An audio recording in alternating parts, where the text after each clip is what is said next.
Sometimes wars are won not by firepower, but by lies. And Operation Mincemeat remains the most astonishing lie of them all. It was one of the strangest, boldest, and most audacious deceptions of the Second World War. Not fought with tanks or bombers, but with imagination, misdirection, and a single dead man carrying false papers.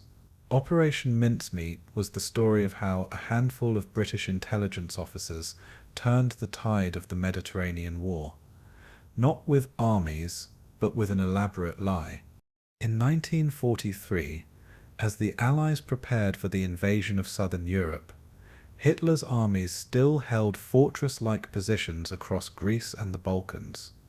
Sicily was the obvious next step for an Allied assault, but the obvious in war is often the most dangerous. If the Axis could predict the landing, the beaches of Sicily would become a slaughterhouse. The challenge was clear: convince Germany that the Allies would strike somewhere else, anywhere else, long enough to draw their defences away. So the British devised a deception unlike anything attempted before. They would find a body, dress it in uniform, load it with forged intelligence papers, and let it wash ashore in enemy territory. The Germans, they gambled, would believe the documents were genuine, adjust their defences, and walk blindly into the trap. It was a scheme of equal brilliance and risk, because if the Germans uncovered the trick, the entire Allied invasion of Sicily could collapse before it even began. At the heart of the story are the men and women of British intelligence, naval officers, codebreakers, secretaries, and agents, who pieced together the fiction with painstaking detail. Every button, every photograph, every love letter tucked into the dead man's pocket had to be convincing. Nothing could betray the truth that this man had never truly lived the life he was meant to represent. What followed was one of the most extraordinary gambles in the history of espionage, an elaborate web of smoke and mirrors that would send ripples from London to Berlin, from Hitler's war councils to the shores of Sicily. The success of Operation Mincemeat saved tens of thousands of lives, and proved that sometimes deception can be as powerful as the mightiest army. This is not just the tale of a ruse. It is a story of human ingenuity, courage under pressure, and the razor-thin line between triumph and catastrophe in total war. Tonight, we'll walk through the hidden world of spies, false trails, and whispered secrets, uncovering how a single deception reshaped the course of the Mediterranean campaign. So settle in, dim the lights, and let this story unfold. Where are you tuning in from tonight? And what time is it as you listen? Drop it in the comments below. Before we dive into the shadows of World War II espionage. By 1943, the Second World War had entered a decisive phase, one where every move, every campaign, and every secret mattered with life or death precision. Europe stood divided between Nazi dominance and the slow resurgence of Allied power, with the tide of war beginning to turn after years of Axis victories. Hitler's forces still occupied vast territories, stretching from the Atlantic coast of France to the steppes of Russia, and from the Arctic north down to the shores of the Mediterranean.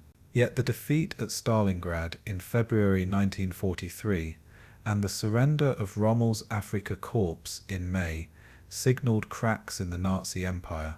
The Allies knew the time had come to strike at the underbelly of Europe, and the Mediterranean offered both opportunity and peril. Control of this sea meant access to supply routes, the ability to launch invasions, and the chance to push the Axis back into continental retreat. But any assault required secrecy, planning, and the element of surprise, for the Germans were skilled at reading intentions. A miscalculation could mean thousands of Allied soldiers dying on hostile beaches. Into this volatile setting stepped the shadowy world of deception, where imagination would prove as powerful as armies. The Mediterranean theatre had become a chessboard of global consequence, with each island and coastline holding the potential to change the course of the war. North Africa had been won after bitter battles at El Alamein and Tunisia, and from there the Allies looked north toward Europe's soft underbelly. Sicily and Italy loomed as the next targets, gateways into the heart of Axis territory. Yet Germany anticipated this, reinforcing defences and awaiting the inevitable Allied invasion. For the Allies, the challenge was how to strike effectively while keeping the enemy guessing. They needed to draw German forces away from Sicily, to thin the defences on the very beaches they planned to assault. This was not merely a military necessity, but a matter of survival for the men who would storm the shores. A direct assault without deception risked catastrophic losses, repeating the bloody stalemates of the First World War. Thus, deception became not just an accessory to strategy, but the very core of it. The Mediterranean would become the stage not only for armies but for illusion, misdirection, and the art of war without gunfire. For the Allies, the importance of deception was rooted in lessons learned painfully across earlier campaigns. Operation Torch, the invasion of North Africa in 1942, had revealed the necessity of misleading the enemy about landing sites and strength. German intelligence had proven adept at predicting Allied moves, and Hitler himself prided on his ability to anticipate enemy intentions. If the Allies were to invade Europe, they needed to outthink the Führer and his generals, manipulating them into defending the wrong places. British intelligence had long cultivated expertise in deception, building on a tradition of spycraft, double agents, and psychological warfare. The London-based XX Committee, responsible for managing double agents, had already demonstrated how carefully crafted lies could shape enemy decisions. Now, in 1943, the stakes were higher than ever. Sicily was the logical invasion point, but its defences were formidable. To succeed, the Allies had to make Hitler believe that the real target lay elsewhere. Deception was no longer secondary, it was the key to unlocking Europe's gates. The shadows of war would now be cast not just by tanks and bombers, but by false papers, whispers, and carefully planted illusions. The geography of the Mediterranean magnified the need for deception, for its islands and coastlines formed natural traps and defensive strongholds. Crete, Sardinia, Corsica, Greece, and the Balkans all offered plausible landing sites for an Allied invasion. To the Germans, predicting the Allies' choice was like deciphering a riddle with deadly consequences. Hitler, ever convinced of his own strategic genius, became obsessed with the Balkans, seeing Greece as the most likely invasion point. This fixation created both a risk and an opportunity for Allied planners. If they could reinforce Hitler's fears of Greece, they could draw precious German divisions away from Sicily. Every soldier diverted eastward meant fewer men to defend the beaches of the true invasion. Geography was thus weaponized, with deception maps and fake intelligence pointing the enemy in multiple directions. The Mediterranean, with its crossroads of cultures and its ancient battlefields, became a theatre where reality and illusion blurred. In this landscape, the Allies would wage a battle not only for land, but for the enemy's imagination. Deception, in 1943, was not an abstract concept. It was a matter of life and death for tens of thousands of soldiers preparing for Operation Husky, the invasion of Sicily. Allied planners understood that the margin for error was razor-thin. A failed landing could cripple momentum, embolden the Axis, and prolong the war by years. The memory of Gallipoli in 1915 still haunted British minds, a reminder of how disastrous amphibious assaults could become without proper preparation and surprise. The Allies sought to learn from the past, to craft a deception so convincing that German divisions would be guarding the wrong shores when the assault began. This required not only imagination, but audacity, for the deception would have to fool not just field commanders, but Hitler himself. The British, famed for their cunning in intelligence, began to experiment with bold schemes to mislead the enemy. Among these was the most audacious of all, using a corpse dressed as a soldier, carrying false documents, to plant lies directly into German hands. It was a plan born of desperation, creativity, and cold calculation, and it would become known as Operation Mincemeat. At the heart of this new era of deception lay the recognition that wars were no longer won solely on battlefields. Information, and the manipulation of it, had become as critical as tanks and planes. The Germans relied heavily on their Abwehr intelligence network, feeding Hitler with assessments of Allied movements. If those assessments could be distorted, the entire Axis defense strategy could be reshaped without firing a single shot. Deception became a force multiplier, turning weakness into strength and transforming imagination into weaponry. The British, with their long tradition of espionage and their growing dominance in code-breaking at Bletchley Park, were uniquely suited to this task. They understood that convincing lies required meticulous detail, authenticity in every scrap of paper and gesture of identity. By 1943, intelligence and counterintelligence were waging wars of their own, battles fought in shadows while armies prepared for daylight combat. The Mediterranean would test these methods on a scale never before attempted. Success meant saving thousands. Failure meant slaughter on the beaches.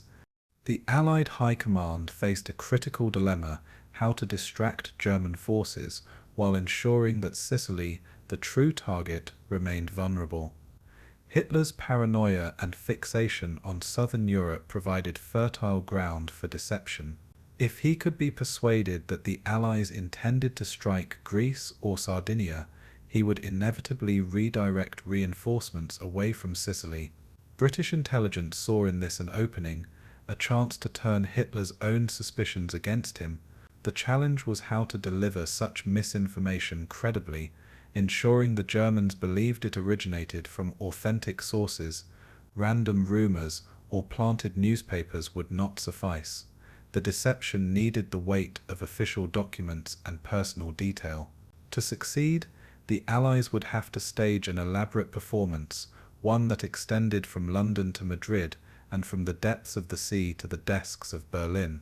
The plan would require daring, precision, and the careful orchestration of countless moving parts. It was, at its core, a gamble of breathtaking scale, and in the gamble lay the fate of Europe. Thus, as 1943 unfolded, the war entered a new phase where imagination would rival firepower. The Mediterranean became the laboratory of deception, with Operation Mincemeat as its boldest experiment. Behind the front lines, in dimly lit offices and smoke-filled committee rooms, British officers drafted schemes that blurred the boundary between fact and fiction.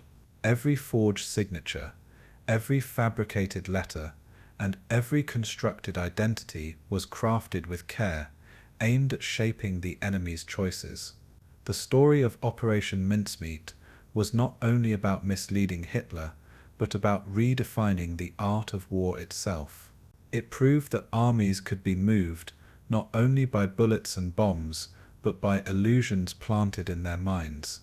In the shadows of war, deception became both shield and sword, protecting Allied soldiers and striking at the heart of Nazi strategy. The world of 1943 was one of chaos and opportunity, where small acts could alter the destiny of nations. In this crucible of desperation and ingenuity, the most unlikely weapon emerged. The man who never was. Operation Mincemeat was about to be born. By 1943, the Mediterranean had become a battlefield as important as the Eastern Front or the skies over Britain, a theatre where geography dictated both opportunity and peril. The Axis powers, led by Germany and Italy, clung desperately to their control of the region, determined to keep the Allies at bay. Italy's position as the central power in the Mediterranean made it a formidable bastion, with its coastline stretching like a fortress wall across the sea. Greece and the Balkans, seized in earlier campaigns, provided additional layers of defense, creating a shield for Germany's southern flank. From Crete to Rhodes, German garrisons turned islands into strongpoints, armed with anti-aircraft guns and coastal defenses. The sea itself became a contested artery, where convoys carrying supplies and reinforcements were relentlessly attacked by submarines and aircraft. For the Allies, domination of this theatre was crucial, not only to open a gateway into Europe, but also to secure shipping routes to the Middle East and beyond. Control of the Mediterranean meant control of trade, oil, and movement across 3 continents.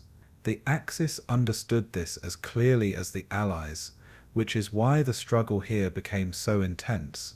Every port, every island, every strait was a prize worth killing for. The Allies had already endured painful lessons in the Mediterranean, beginning with the disastrous campaign in Greece in 1941. British forces, attempting to support Greece against Axis invasion, were overwhelmed and forced into retreat, leaving the country under German occupation. The battle for Crete soon followed, where German paratroopers achieved a costly but decisive victory, establishing German air dominance in the region. These failures exposed the vulnerability of Allied forces and underscored the strategic value of the Mediterranean islands. Hitler saw Greece and Crete not merely as outposts, but as vital positions to secure his southern flank and protect his oil supply lines from Romania. Italy, though faltering as a military power, still provided bases for German operations across the region. The Mediterranean became, in effect, a shield that the Axis hoped would delay any Allied assault on continental Europe. For the Allies, these setbacks were humiliating but instructive, teaching them the importance of deception, coordination, and superior planning. They realized that to invade Europe successfully, they would have to master the art of misdirection. The Mediterranean thus became both a classroom and a battlefield, shaping future campaigns. Italy, the so-called soft underbelly of Europe, presented both promise and peril for Allied planners. On paper, it appeared vulnerable. Italian morale was low, its military weak, and its people weary of Mussolini's war. Yet Italy's geography, with its rugged mountains and narrow peninsulas, made invasion extraordinarily difficult. German troops fortified key positions, turning towns, rivers, and hills into defensive lines capable of halting even the most determined assault. Rome and Naples were shielded by natural barriers, while the Alps provided Germany with fallback positions should Italy collapse. The Allies knew that striking here would provoke fierce German resistance, as Hitler considered Italy indispensable for holding southern Europe.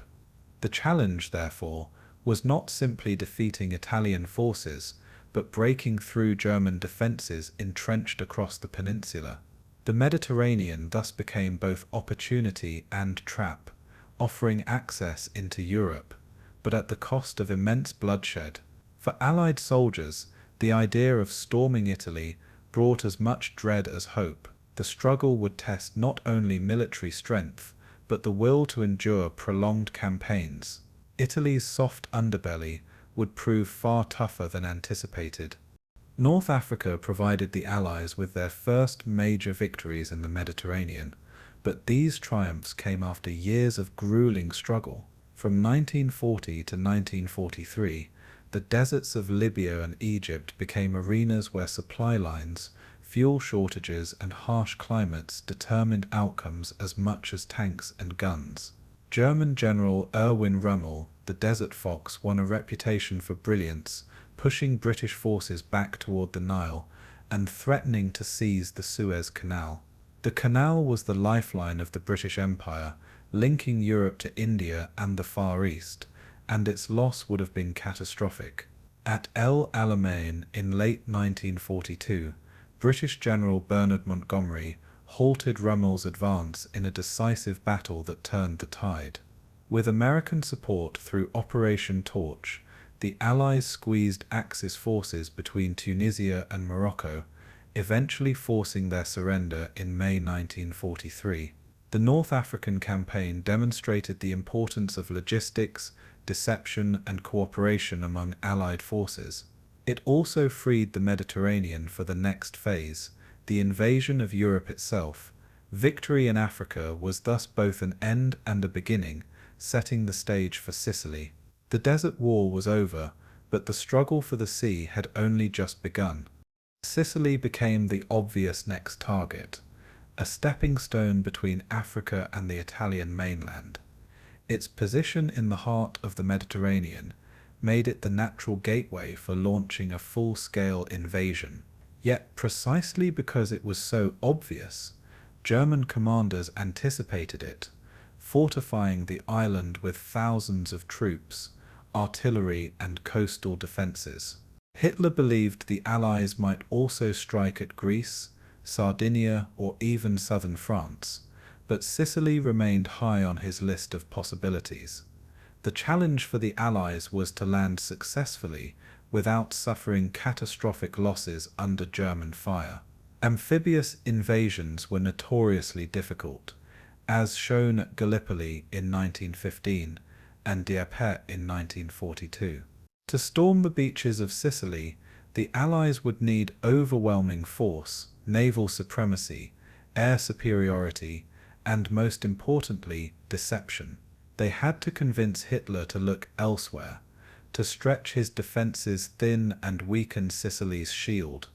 The island was both the prize and the trap, promising victory but threatening disaster. Only by manipulating enemy expectations could the Allies hope to secure a foothold. The fate of the Mediterranean hinged on this gamble.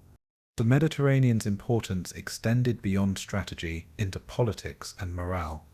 For Churchill, control of the region symbolized the recovery of British power after the humiliations of the early war. For Roosevelt, it offered a way to engage American forces in Europe while preparing for the ultimate assault on France.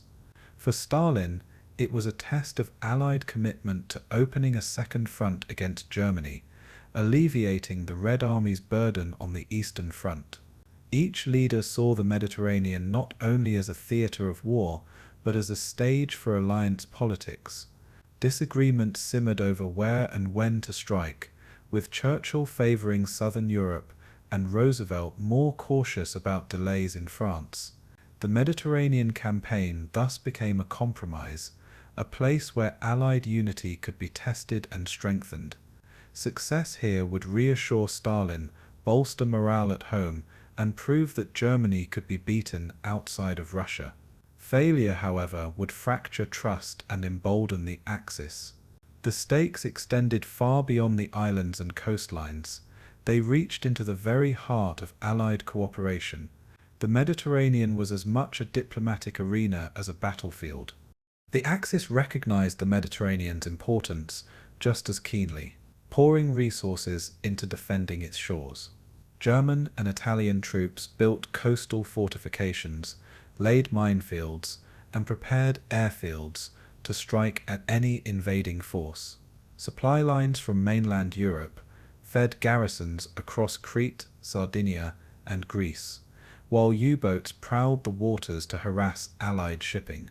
The Luftwaffe maintained bases in Sicily and southern Italy, threatening Allied convoys with constant air raids.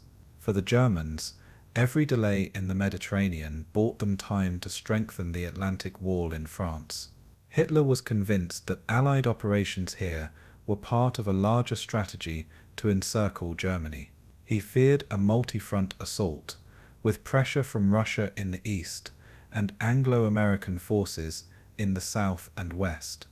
This fear made him both cautious and paranoid, prone to overestimating Allied strength and misreading their intentions. The Mediterranean thus became a trap not only for soldiers, but for minds, a place where deception could thrive. The Axis braced for invasion, but they could not predict from where it would come. This uncertainty was precisely what the Allies intended to exploit. By the summer of 1943, the Mediterranean stood as the fulcrum of the war, where decisions would shape the fate of Europe. The Allies had momentum after victories in North Africa, but the path forward was fraught with danger. Italy, Greece, and the Balkans all loomed as possibilities, and Hitler's defences stretched across the region. For the Allies, the question was not only where to strike, but how to ensure success when the enemy was watching so closely. The solution lay not solely in strength of arms, but in cunning misdirection and the mastery of deception. To secure Sicily, they would have to persuade Hitler to believe the invasion lay elsewhere. In this delicate dance of war, truth and lies would intermingle, with lives hanging on the balance of perception. The Mediterranean, once a sea of trade and empire, had become the stage for one of history's greatest illusions. Operation Mincemeat would soon emerge from this crucible, an audacious plan to shape destiny with a lie. Before the beaches could be stormed, the enemy's mind had to be conquered, and in that conquest lay the key to Europe's liberation. Deception was not a new concept to the British by 1943. In fact, it had become one of their most potent weapons against a numerically superior enemy. From the earliest days of the war, British intelligence agencies had experimented with trickery, camouflage, and misinformation to confuse and mislead the Axis.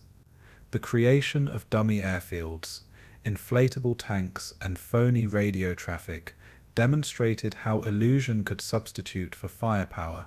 At the heart of these operations was the London Controlling Section (LCS), an organization tasked with coordinating strategic deception across the Allied war effort. Under the guidance of men like Colonel John Bevan, deception became a carefully crafted art form, blending psychology, espionage, and military science. British successes in this field had been uneven, but they proved that when done correctly, lies could redirect entire armies. As 1943 began, the Allies needed deception, not just as support, but as a central pillar of their coming offensives. The Mediterranean theatre demanded that Hitler be fooled into misallocating his forces. And it was within this climate of necessity that a plan as daring as mincemeat began to germinate. Earlier deception operations had shown both promise and limitations, shaping the thinking of those who would later craft mincemeat. During Operation Torch, the Allied landings in North Africa in late 1942, efforts were made to disguise the true invasion points through false radio signals and misleading reconnaissance flights. These deceptions achieved partial success, diverting Axis attention, but failing to prevent stiff resistance in some areas. Lessons were learned about the need for credibility. Deception only worked if it matched enemy expectations and played upon their fears. The Germans were not easily fooled by crude tricks. They required evidence that appeared authentic, consistent, and verifiable. This realization drove British planners to refine their methods, moving beyond decoys into the realm of psychological manipulation. If the enemy could be persuaded to believe they had uncovered secrets on their own, they would be far more likely to act upon them. Torch highlighted both the possibilities and the shortcomings of Allied deception. It was a rehearsal for the far more audacious schemes that would follow. Out of its lessons grew the conviction that deception needed to be bolder, sharper, and more convincing. The British approach to deception also drew heavily from the work of the XX Committee, which managed double agents across Europe.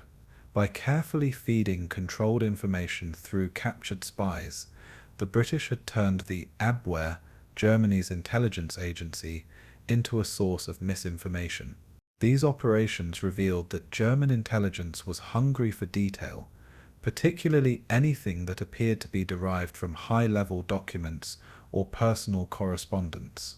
Fabricated stories worked best when they contained plausible, mundane details that lent credibility to the larger lie. Deception was thus as much about psychology as about strategy, appealing to what the enemy wanted to believe. The committee's success in managing double agents laid the groundwork for the bolder idea of planting physical evidence where it could be discovered. This shift from spoken lies to tangible lies represented an escalation in ambition. Papers, letters, and objects carried an aura of truth that even the best spy stories could not match. It was this insight that paved the way for Operation Mincemeat. If the Germans could be made to find the wrong plans, they would believe them. Among the architects of British deception was Charles Cholmondeley, a quirky but brilliant officer in MI5. He had long entertained outlandish schemes, one of which involved using a dead body to deliver false documents to the enemy. This idea, though seemingly macabre, had precedent in British thinking. During World War I, the British had staged smaller deceptions, including planting misleading papers on corpses to trick the enemy. The concept lingered in the back rooms of intelligence services, resurfacing in 1942 under the codename Trojan Horse. Cholmondeley's idea initially seemed too bizarre, too grisly, for serious consideration. Yet the more it was discussed, the more its potential became clear. A body washed ashore carrying secret papers would appear authentic in ways no forged message ever could. It would be a deception rooted not in theatre, but in reality, leveraging death itself as a weapon. What seemed outrageous soon became conceivable. In the desperate logic of war, even a corpse could become a soldier. The turning point came when Montagu, a naval intelligence officer, joined forces with Cholmondeley to refine the concept. Montagu brought discipline, legal training, and organizational skill to match Cholmondeley's eccentric imagination. Together they envisioned not just a plan but a narrative, a story that the Germans would piece together and believe as their own discovery. They understood that successful deception required immersion. Every detail had to withstand scrutiny, from the name on an identity card to the wear on a set of keys. Montagu and Cholmondeley recognized that the Germans trusted documents captured by accident far more than intelligence handed to them directly. This insight crystallized their plan: create a false officer, complete with personal history and belongings, and plant him in enemy territory with carefully chosen documents. It was audacious, grotesque, and yet brilliant in its simplicity. The corpse would not be a random casualty, it would be a carefully constructed character. Thus the seed of Operation Mincemeat began to sprout. A dead man would be reborn as the most unlikely secret agent in history. The notion of using a corpse as a deception tool raised immediate challenges, both practical and ethical. How could they find a body suitable for the ruse without attracting suspicion?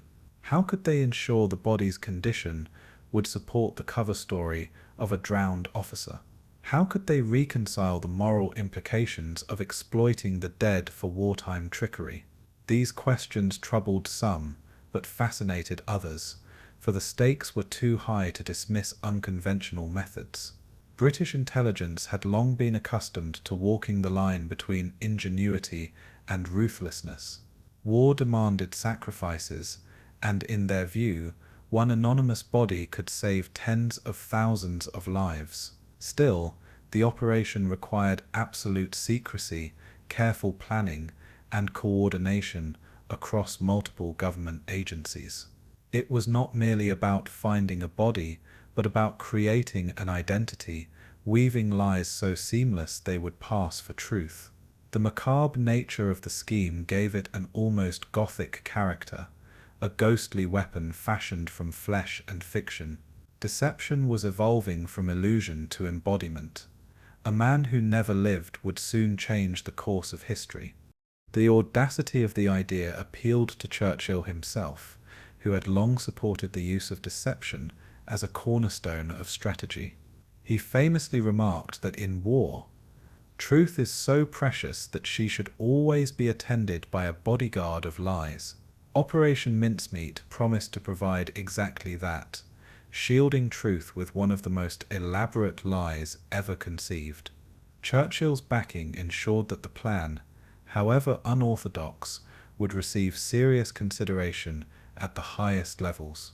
His trust in unconventional methods gave Montagu and Cholmondeley the freedom to push boundaries. Yet the Prime Minister's enthusiasm also heightened the pressure. Failure would not only cost lives, but undermine Britain's reputation for cunning. The men behind the scheme understood that their deception had to be flawless, as one inconsistency could unravel the entire charade. The project gained momentum, its daring spirit aligning with Churchill's appetite for boldness. In the Prime Minister's eyes, this was not merely a trick, it was an opportunity to outwit Hitler on his own stage. And so the Corps plan moved from eccentric fantasy to approved strategy. The shadows of war now had a new actor to take the stage. Thus, the seed of Operation Mincemeat took root, born of earlier experiments' failures and the restless imagination of British intelligence. It was a plan that fused the lessons of past deception with a bold leap into the macabre. From inflatable tanks to double agents, deception had evolved step by step until it reached this extraordinary proposal. In the midst of global war, when millions of lives hung in the balance, such daring schemes became not only imaginable but essential. A corpse transformed into an officer carrying secrets that were lies would become the centerpiece of Allied misdirection. The success of the plan would depend on the smallest of details, on the authenticity of love letters, receipts, and identity cards tucked into a dead man's pockets. But before those details could be crafted, the Allies had to find the body that would serve as their canvas, the man who never was awaited creation. The birth of Operation Mincemeat was not just a moment of invention, but a turning point in the history of deception. The war for Europe's future was about to be fought not only with armies, but with shadows and ghosts. At the heart of Operation Mincemeat stood two men whose unlikely partnership embodied the eccentric genius of British wartime intelligence, Ewan Montagu and Charles Cholmondeley. Montagu was a naval intelligence officer, a barrister by training, meticulous, sharp-minded, and steeped in the traditions of law and order. Cholmondeley, by contrast, was a tall, awkward, bird-like figure, an RAF officer with a flair for the unusual and a taste for ideas that bordered on the bizarre. Where Montagu brought discipline, precision, and authority, Cholmondeley contributed imagination, whimsy, and unorthodox thinking. Together they formed a pairing that might have seemed improbable in peacetime, but was perfectly suited for the unconventional demands of deception warfare. Their dynamic allowed for balance. Montagu reigned in Cholmondeley's wilder flights of fancy, while Cholmondeley challenged Montagu's rigid logic with creative possibilities. This unlikely collaboration created the foundation for Operation Mincemeat, where practicality and imagination fused into a single weapon. Theirs was a partnership forged in secrecy, fueled by a shared belief in the power of trickery to save lives. The Corps scheme, once dismissed as eccentric fantasy, now gained structure under their joint stewardship. In the shadows of war, brilliance often appeared in the strangest forms. Ewan Montagu's path to intelligence was as unlikely as the plan he would one day champion. Born into a wealthy Jewish family, educated at Cambridge and trained as a barrister, he embodied the polished traditions of the British establishment. Yet when war came, Montagu left the courtroom behind and volunteered for naval service, where his analytical mind soon found a home in intelligence work. He possessed a gift for detail, able to anticipate flaws, anticipate questions, and imagine how others might interpret evidence. This skill, honed in the legal world, became invaluable in constructing deception schemes where credibility depended on seamless realism. Montagu's demeanor was outwardly calm, but beneath the surface lay a drive to outthink the enemy, to dismantle Hitler's confidence through cunning rather than brute force.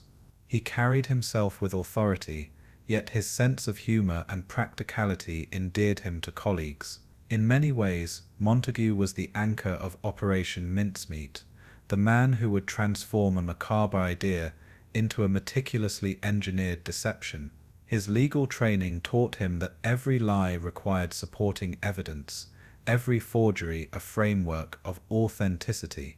In his hands, the corpse would not be a prop, but a character, and that character would have to withstand the scrutiny of Nazi intelligence. Charles Cholmondeley, by contrast, seemed almost designed for the role of visionary mischief-maker. He was gangly, eccentric, and prone to wild ideas that made colleagues raise their eyebrows before realizing their potential. A veteran of the Royal Air Force, he had transferred into MI5, where his restless imagination found fertile ground. Cholmondeley thrived in the XX Committee, the group tasked with managing Britain's double agents and feeding disinformation to the Germans. Here he could unleash his creativity, proposing schemes that ranged from the audacious to the absurd. Not all of his ideas were practical, but his ability to think beyond convention often sparked innovations others refined into workable plans. His fascination with the idea of using a corpse had lingered long before Montagu took it seriously, a testament to his willingness to consider methods others dismissed as grotesque. Cholmondeley was the spark, Montagu the flame.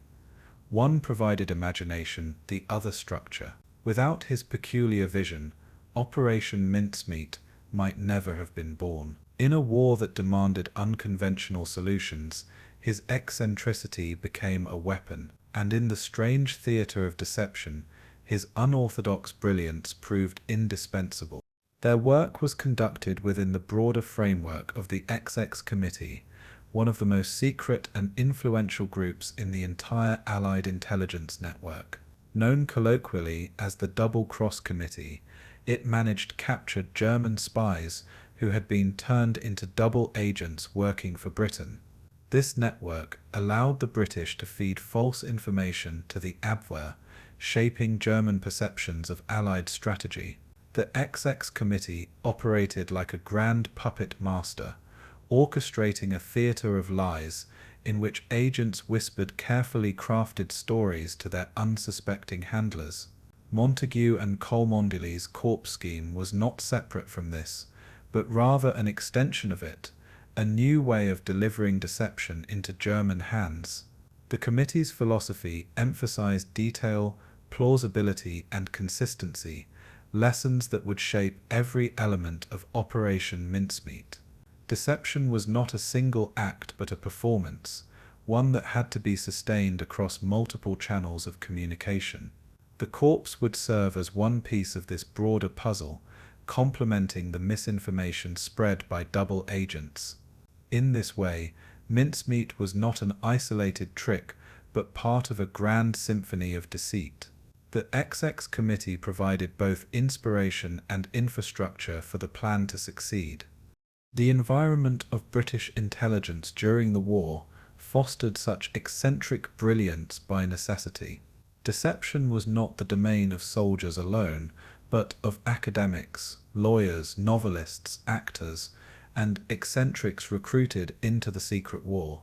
This eclectic mix of talents created an atmosphere where unconventional ideas could thrive. In the smoke-filled rooms of Whitehall, men debated not only troop movements but how best to manipulate the psychology of Hitler and his generals. Montagu and Cholmondeley operated within this culture of creativity, where absurd suggestions were often given serious consideration if they could serve strategic aims. Their colleagues included men and women who excelled at forgery, cryptography, and performance, skills as vital as rifles or tanks in this shadow war. Out of this environment emerged operations that blurred the line between fiction and reality, where the art of storytelling became a weapon of war. In such a setting, Operation Mincemeat was both extraordinary and inevitable. It reflected the peculiar genius of a nation willing to fight with imagination as much as with steel. Deception had become a discipline, a craft honed with precision and boldness, and Montagu and Cholmondeley were among its finest craftsmen. Winston Churchill himself played a crucial role in encouraging the culture of deception that allowed mincemeat to flourish. The Prime Minister was fascinated by the possibilities of trickery, seeing in it a uniquely British way of outmaneuvering a stronger enemy. His love of espionage, secret missions, and bold gambles dated back to his youth, and the war gave him the opportunity to indulge this passion on a grand scale. Churchill believed that misleading Hitler was as important as defeating him in battle, for confusion could save lives where force alone could not. He often demanded deception plans to accompany every major operation, insisting that the Germans should be drowned in a sea of lies. His famous remark that in wartime truth is so precious that she should always be attended by a bodyguard of lies became the guiding principle of British intelligence. This enthusiasm filtered down through the intelligence services, giving Montagu and Cholmondeley the political backing to pursue their audacious corpse plan. Churchill's endorsement meant their scheme, however grotesque, would not be dismissed. His appetite for bold deception created an atmosphere where risk was embraced, not avoided. Without his fascination, mincemeat might never have been attempted. Churchill was not just a statesman but a patron of lies. The personal dynamics between Montagu and Cholmondeley reflected the broader spirit of Britain's intelligence war, a marriage of pragmatism and creativity. Montagu's methodical approach ensured that no detail was overlooked, from the stitching of clothing to the wear on a letter. Cholmondeley's wild imagination injected freshness into every stage, preventing the plan from becoming predictable or stale. Their collaboration mirrored the necessity of deception itself, which relied on both structure and improvisation. They worked tirelessly in secrecy, shaping their corpse into a believable character, a man who never lived but who would be remembered. Their personalities, so different on the surface, became complementary in practice, each filling gaps the other left. Their workdays blurred into nights, the strain of secrecy born with humor and determination. Beneath the macabre nature of their task lay a shared conviction that deception could save lives, sparing Allied soldiers from unnecessary slaughter. Their bond grew not only from shared labor but from the strange intimacy of creating life from death. Together they became the architects of an illusion that would alter history. Operation Mincemeat was as much their story as the story of war itself. Thus, Operation Mincemeat emerged not merely from strategy, but from the peculiar brilliance of its architects. It was born in the minds of Montagu and Cholmondeley, nurtured in the halls of the Exeter Committee, and blessed by Churchill's appetite for deception. Their partnership demonstrated how war could harness imagination as powerfully as firepower, turning eccentricity into advantage. They operated in a world where double agents whispered lies, where forgeries became truths, and where illusions killed as surely as bullets. In this theatre of shadows, Montagu and Cholmondeley were both playwrights and directors, scripting a drama for an unwitting enemy audience. Their plan would depend on every detail, every stitch of uniform, every letter in a wallet, to create a fiction more believable than fact. Yet for all their brilliance, success was not guaranteed. The corpse plan remained a gamble, a high-stakes deception that could unravel at any moment. But in 1943, with the fate of Sicily and perhaps Europe at stake, the gamble was worth taking. The architects of deception were ready to test their masterpiece. The audacious concept of Operation Mincemeat could not progress without its central figure, a body that would become the vessel for deception. The corpse would need to appear as though it had drowned at sea, carrying documents that seemed both authentic and urgent. It could not be just any body. It had to fit the profile of a young officer, robust enough to suggest military service, yet unremarkable enough not to raise suspicion. The task of finding such a body fell to British intelligence, a grim search that blurred the lines between strategy and mortality. Hospitals, morgues, and coroners were quietly approached, their cooperation sought under the strictest secrecy. The medical requirements were exacting. The body had to be fresh enough to withstand examination, but degraded enough to match the story of death at sea. It had to bear no obvious signs of violence or disease that would contradict the cover story. The search itself was cloaked in silence, for public knowledge of such a scheme would have caused outrage. Behind locked doors and whispered meetings, intelligence officers scoured records of the newly dead. In this strange theatre of war, the quest for a corpse became as vital as the search for an army. The man who would ultimately become Major William Martin began life as Glyndwr Michael, a destitute Welshman whose existence had been marked by poverty and hardship. Born in 1909, he grew up in the mining valleys of Wales, a region already scarred by economic depression and industrial decline. By the 1940s, Michael had drifted into obscurity, struggling with unemployment, hunger, and isolation. In January 1943, he ingested rat poison in an abandoned building in London, whether by accident or despair remains unclear. His lonely death, unnoticed by the world, seemed the final chapter in a forgotten life, yet fate would transform him into a central figure of one of the most daring deception operations of the war. His body, unclaimed and unremarkable, fit the requirements that intelligence officers sought. Medical examiners determined that with careful handling, his lungs could pass for those of a drowning victim. In death, Glyndwr Michael became the perfect candidate for a new identity. History would remember him not for the life he lived, but for the role he would play after death. The decision to use Michael's body was not taken lightly, for it carried profound ethical implications. The idea of turning a human corpse into a weapon of war disturbed even seasoned intelligence officers. Discussions were hushed, documents marked top secret, and questions of morality often left unspoken. Yet the stakes were immense. If successful, the operation could save tens of thousands of Allied soldiers during the coming invasion of Sicily. In this context, the use of one man's body was justified as a necessary sacrifice. British intelligence rationalized the choice by noting that Michael had no family to claim him, no relatives to mourn his death. His anonymity, though tragic in life, made him an ideal candidate in death. Still, some officers privately questioned whether it was right to use a man's remains without consent. The tension between necessity and morality lingered over every decision. War demanded pragmatism, but in the quiet moments those involved could not ignore the unease. Transforming Glyndwr Michael into Major William Martin required more than imagination. It demanded meticulous medical and logistical planning.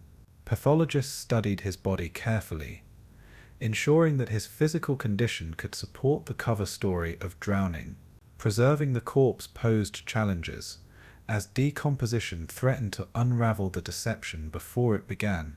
Scientists and doctors experimented with refrigeration, chemical treatments, and careful storage to maintain the illusion. They planned to release the body into the sea near Spain, where currents would carry it ashore to be discovered. Every detail had to align with the story. The cause of death, the condition of clothing, even the natural bloating of a body immersed in water. The transformation was part science, part theatre, with death itself enlisted as an accomplice. Montagu and Cholmondeley oversaw the process with both detachment and solemnity, aware of its delicate nature.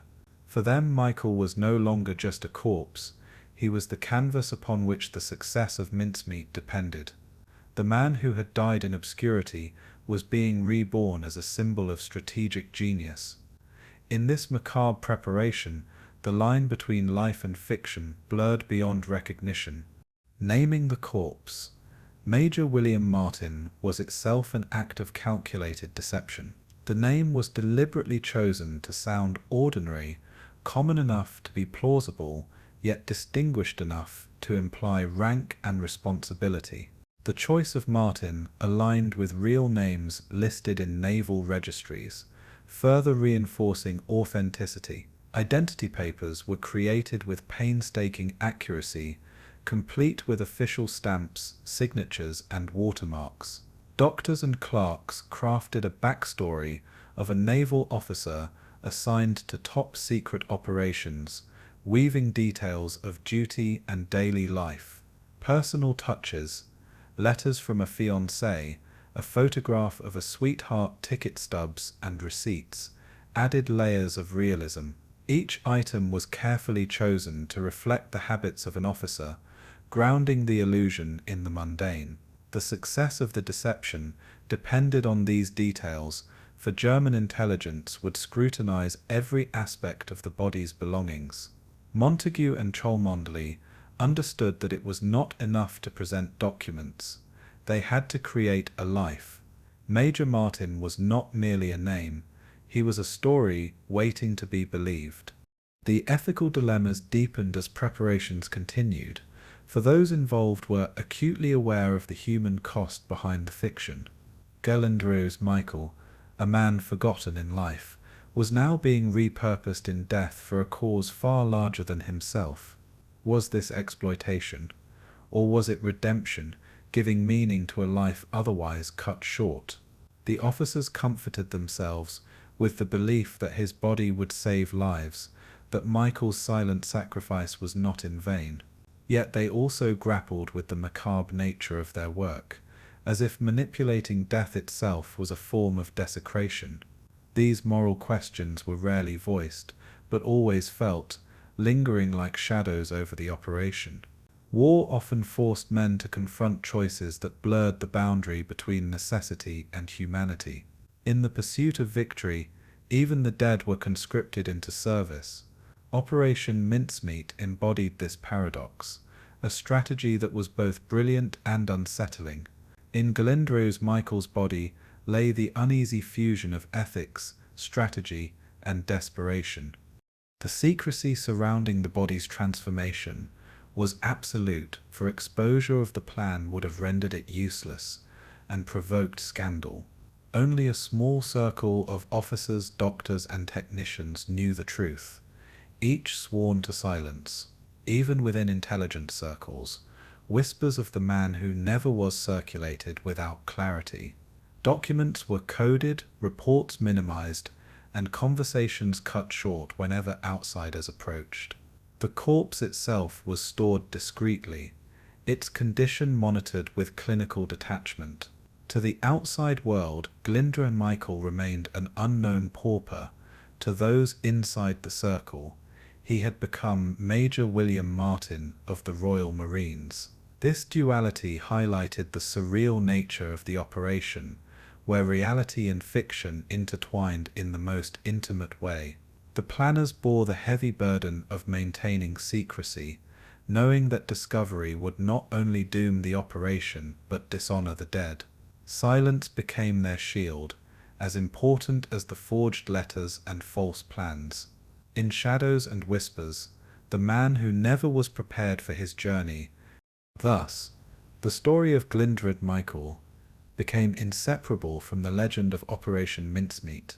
His life, marked by hardship and anonymity, was transformed in death into a weapon of war. He became both victim and hero, his body repurposed in the service of deception that would change the course of history. Ethical doubts remained, but necessity pushed them aside, for the invasion of Europe demanded sacrifices in every form. Montagu and Cholmondeley understood that their success depended on convincing the Germans that Major William Martin was real, alive in memory, if not in flesh. Every detail of his fabricated identity rested on the foundation of Michael's body.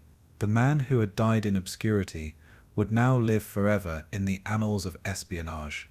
Operation Mincemeat gave him a strange immortality, remembered not for who he was, but for what he became. In war, even death could be harnessed for strategy, transformed into illusion. And in this illusion, the fate of Sicily, and perhaps the fate of Europe, would be decided. With Glyndwr Michael chosen as the vessel, the task before Montagu and Cholmondeley was nothing less than to create a man who never lived. This man had to appear so real, so ordinary, that when German intelligence examined his belongings, they would find no hint of artifice. The name Major William Martin had already been selected, a plausible identity anchored in naval records.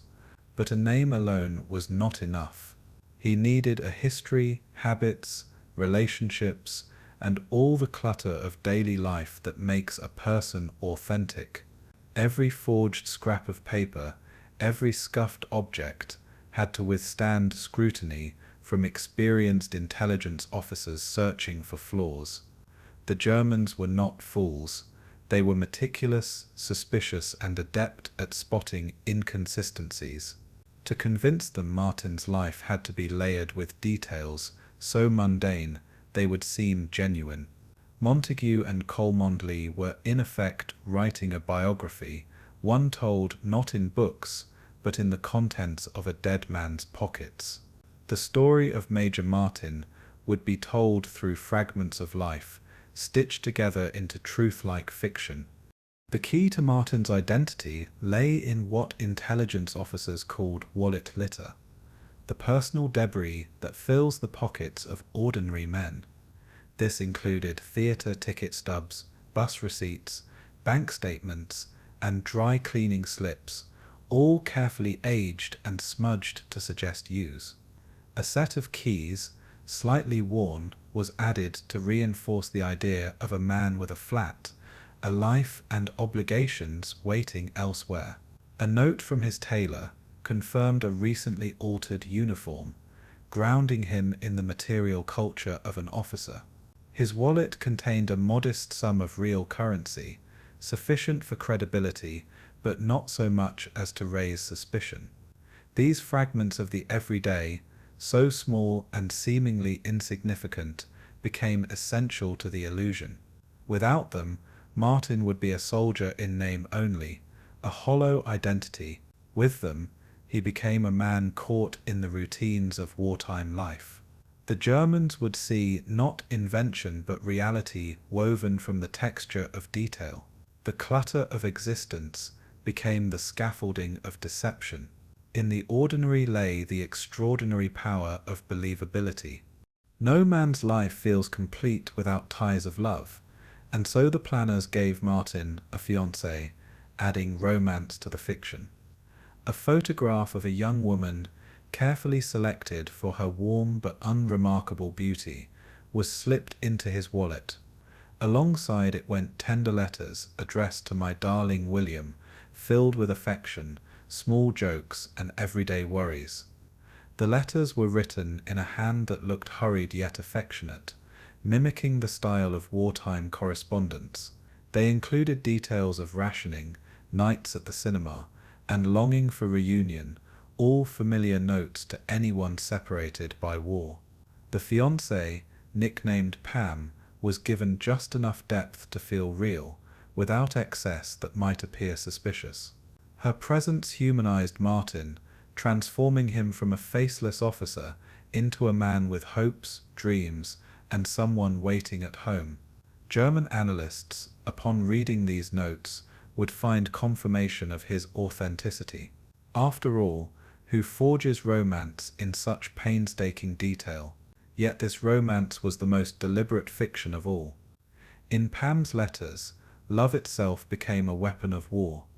Beyond romance, Martin's identity required bureaucratic solidity, the official scaffolding of military life. His identification papers were forged with exacting precision, bearing genuine signatures, stamps, and naval seals. His rank was chosen deliberately, major, important enough to be entrusted with sensitive documents, but not so high as to invite excessive scrutiny. Military orders, leave passes, and correspondence from superiors were all fabricated, blending truth with invention. Real officials provided authentic signatures to ensure no forgery could be detected. Montagu, ever meticulous, ensured that paper stock matched genuine wartime supplies, complete with creases and water stains. A membership card to a London club was added, suggesting social standing and connections beyond the service. His naval identity card bore the proper photograph, slightly scuffed at the edges, as if carried for months in a wallet. These documents grounded Martin in the machinery of war, making him traceable within systems the Germans could easily verify. The forgeries were not decoration, but anchors of credibility. Without them, the Germans might suspect; with them, suspicion turned to certainty. Equally important was Martin's correspondence with family, friends, and superiors, crafted to reflect the subtle anxieties of wartime. One letter, addressed to his father, contained mundane details of weather, rationing, and naval gossip. Another, from his bank, reminded him of an overdraft, suggesting the financial worries of an ordinary man. These imperfections mattered, for they made him human rather than heroic. A flawless life would have seemed staged, but small struggles conveyed authenticity. German officers examining the papers would see a man burdened by minor frustrations, not an invention designed for espionage. The inclusion of personal flaws was perhaps the most brilliant touch of all. Reality, after all, is untidy, and so Martin's life had to be untidy too. The Germans would be reassured by what seemed irrelevant, yet it was precisely these irrelevancies that gave the fiction weight. Deception became most convincing when it embraced imperfection. The masterpiece of Martin's forged identity lay in the documents he carried, papers suggesting Allied plans for an invasion of Greece and Sardinia. These documents were carefully crafted to appear both urgent and confidential, tucked among personal belongings as if by accident. Letters between high-ranking officers discussed troop movements, landing sites, and coordination with allies. The language was deliberately casual in places, as though confident men exchanged routine details rather than secrets meant to deceive. Small errors, abbreviations, and informal tones were added to prevent the documents from feeling staged.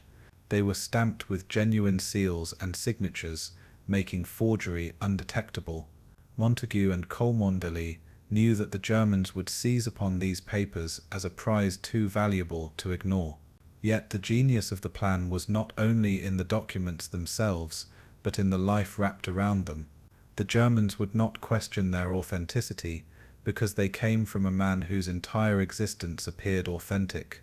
In the layers of detail, the lie became indistinguishable from truth, and so Major William Martin was armed not with bullets, but with illusions. The construction of Martin's life was akin to crafting a novel, except the audience was the enemy and the stakes were measured in blood. Montagu and Cholmondeley, with their teams obsessed over every detail, the smudge of ink on a letter, the fold in a theatre ticket, the aging of paper to look handled. They treated the identity as a living story, one that had to withstand interrogation by skeptical German analysts. Each object was chosen not only for plausibility, but for its role in reinforcing the whole. A receipt in his wallet confirmed a date mentioned in a love letter, linking two fragments of life into coherence. A ticket stub aligned with his leave pass, suggesting a consistent timeline. This interwoven detail created a web of believability too complex to unravel. The Germans, accustomed to piecing together intelligence puzzles, would find a life that fit together seamlessly. What they would not know was that every thread of the tapestry was spun for them. Operation Mincemeat was storytelling as strategy, fiction as weapon. Major William Martin was the protagonist of a deception drama staged for Berlin. By the time his papers and belongings were complete, Major William Martin had become as real as any living officer. He had a name, a rank, a past, a fiancé, debts, worries, and hopes, all encapsulated in the debris of everyday life. His pockets told a story richer than any interrogation could reveal. To the Germans who would one day examine his corpse, he would appear not as invention but as truth washed ashore. The meticulous layering of details gave him a depth no single forgery could achieve.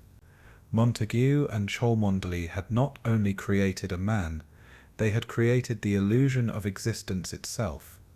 In life, Glyndwr Michael had been anonymous. In death, as William Martin, he became unforgettable. The ethical questions remained, but within the world of intelligence, the brilliance of the deception overshadowed them. Major Martin was now ready to take his place in history, not as a soldier but as the man who never was. And through him, lies would march as surely as armies. With the identity of Major William Martin constructed down to the smallest detail, the next step was to give him the documents that would carry the weight of deception. These papers would have to be more than forgeries. They needed to be believable communications between high-ranking officers of the British military. The task demanded a delicate balance. Too much information would appear suspicious, too little would make them useless. The Germans had to believe they had stumbled upon genuine secrets, carried carelessly by a trusted courier. The Allies decided that the documents should hint at an upcoming invasion of Greece and Sardinia, diverting German attention away from the true target, Sicily. To make this work, the tone of the papers had to reflect natural correspondence, with a mixture of formal directives and casual asides. The documents would be the centerpiece of Mincemeat, the jewels in the crown of deception. Every word had to feel real. Every fold in the paper had to suggest use. In these forgeries, the line between illusion and reality would be blurred beyond recognition. The crafting of the false invasion plans fell to some of the most meticulous minds in British intelligence. Naval officers, admiralty clerks, and intelligence writers worked together to produce documents that could withstand the scrutiny of German analysts. One key letter, from General Sir Archibald Nye, the Vice Chief of the Imperial General Staff, discussed reinforcements and hinted at the Allies' intent to focus on Greece. The wording was deliberately casual, as if two senior officers were exchanging routine operational notes. Another letter mentioned Sardinia as a possible landing site, reinforcing Hitler's already strong suspicions about the Mediterranean's eastern flank. To enhance authenticity, genuine officials signed off on the papers, their real signatures providing a veneer of undeniable credibility. The Germans, upon examining them, would have no reason to doubt their legitimacy. Montagu and Cholmondeley ensured that the documents were typed on official stationery, folded naturally, and smudged with handling. Even minor details, such as ink tone and paper weight, were matched to genuine examples. The illusion was not in the words alone, but in the totality of presentation. Yet the brilliance of the deception lay not only in the content of the papers, but in the supporting context that surrounded them. To ensure that the Germans accepted the documents as genuine, they had to be found in circumstances that suggested authenticity. The plan called for Martin's body to wash ashore in Spain, carrying the papers in a briefcase attached to his waist. This raised new challenges. The documents had to appear water-damaged but still legible, as if carried by a drowned officer. Scientists and forgers experimented with methods of aging the paper, soaking it, drying it, and folding it repeatedly until it looked naturally worn. The briefcase itself was carefully chosen, sturdy enough to survive immersion, but battered enough to suggest hard use. Inside, the forged documents were mingled with other mundane papers, so the deception did not appear too convenient. The Germans would see not just one critical file, but a believable collection of notes, receipts, and correspondence. The story had to be bigger than a single letter. It had to be a life interrupted by death. In that life lay the lie. Coordination with the Admiralty and High Command was essential, for the documents had to reflect genuine planning discussions. Operation Husky, the real invasion of Sicily, was already underway in secret, and the false papers had to point convincingly elsewhere without contradicting actual strategy. Senior officers provided careful input, suggesting wording that matched their genuine communication style. Some even added personal flourishes, knowing that authenticity depended on subtle human touches. The documents were reviewed repeatedly, cross-checked against real orders to prevent inconsistencies. High Command approved the scheme, recognizing that if successful, it could save thousands of lives during the Sicilian landings. The involvement of senior officials gave the operation both authority and plausibility, for the Germans would expect such documents to originate at the highest levels. The deception was thus not the work of a small group alone, but a coordinated effort spanning the intelligence and military apparatus. Every layer of authority added weight to the fiction. In this collaboration, the corps was armed with the credibility of the entire British command. Balancing realism with misdirection was the most delicate task of all. The Germans could not be given information so obvious that it appeared planted, nor so vague that it lacked value. The deception had to play upon what Hitler already feared, amplifying his obsession with Greece and the Balkans. The documents did not state outright that Greece was the target. Instead, they hinted, suggested, and reinforced existing suspicions. The genius of the plan was its subtlety. It let the Germans draw their own conclusions rather than forcing them to accept an unlikely story. Hints about Sardinia added further confusion, suggesting multiple possible invasion points. The more scattered the possibilities, the thinner German defenses would be spread. Misdirection worked best when it aligned with preconceptions, and Hitler's fixation on Greece provided fertile ground. The papers became both bait and mirror, reflecting what the enemy already believed. In this way, deception became not invention but manipulation. The authenticity of the deception also relied on consistency with other channels of misinformation. Double agents managed by the XX Committee were tasked with spreading whispers of Allied activity in the Eastern Mediterranean. Radio transmissions and false reconnaissance reports added further noise, creating an environment where the documents would seem like confirmation rather than anomaly. The deception thus became multi-layered, with Major Martin's papers as the centerpiece supported by a chorus of lies. This orchestration ensured that when German intelligence received the documents, they would fit neatly into an existing narrative. Without this context, the corpse might appear suspicious, but with it, the body became proof of what the Germans already believed. The brilliance of the XX Committee lay in weaving threads of deception together, ensuring no single strand stood alone. Mincemeat was not an isolated trick, but part of a broader tapestry of lies. In war, the most convincing deceptions are those that feel inevitable. For the Germans, the papers would seem less like discovery and more like confirmation. That was the art of balance. The logistics of planting the papers demanded secrecy and precision. The documents were placed in a leather attaché case, secured with a chain that wrapped around Martin's waist and belt. This detail was crucial, for it explained how the papers survived immersion in the sea. The briefcase itself was packed with a mixture of important-looking files and mundane notes, ensuring the deception did not appear contrived. Scientists tested the materials to see how they would react to seawater, adjusting treatments to ensure legibility after exposure. The papers were sealed in envelopes marked personal and confidential, the kind of labeling that would arouse both curiosity and trust.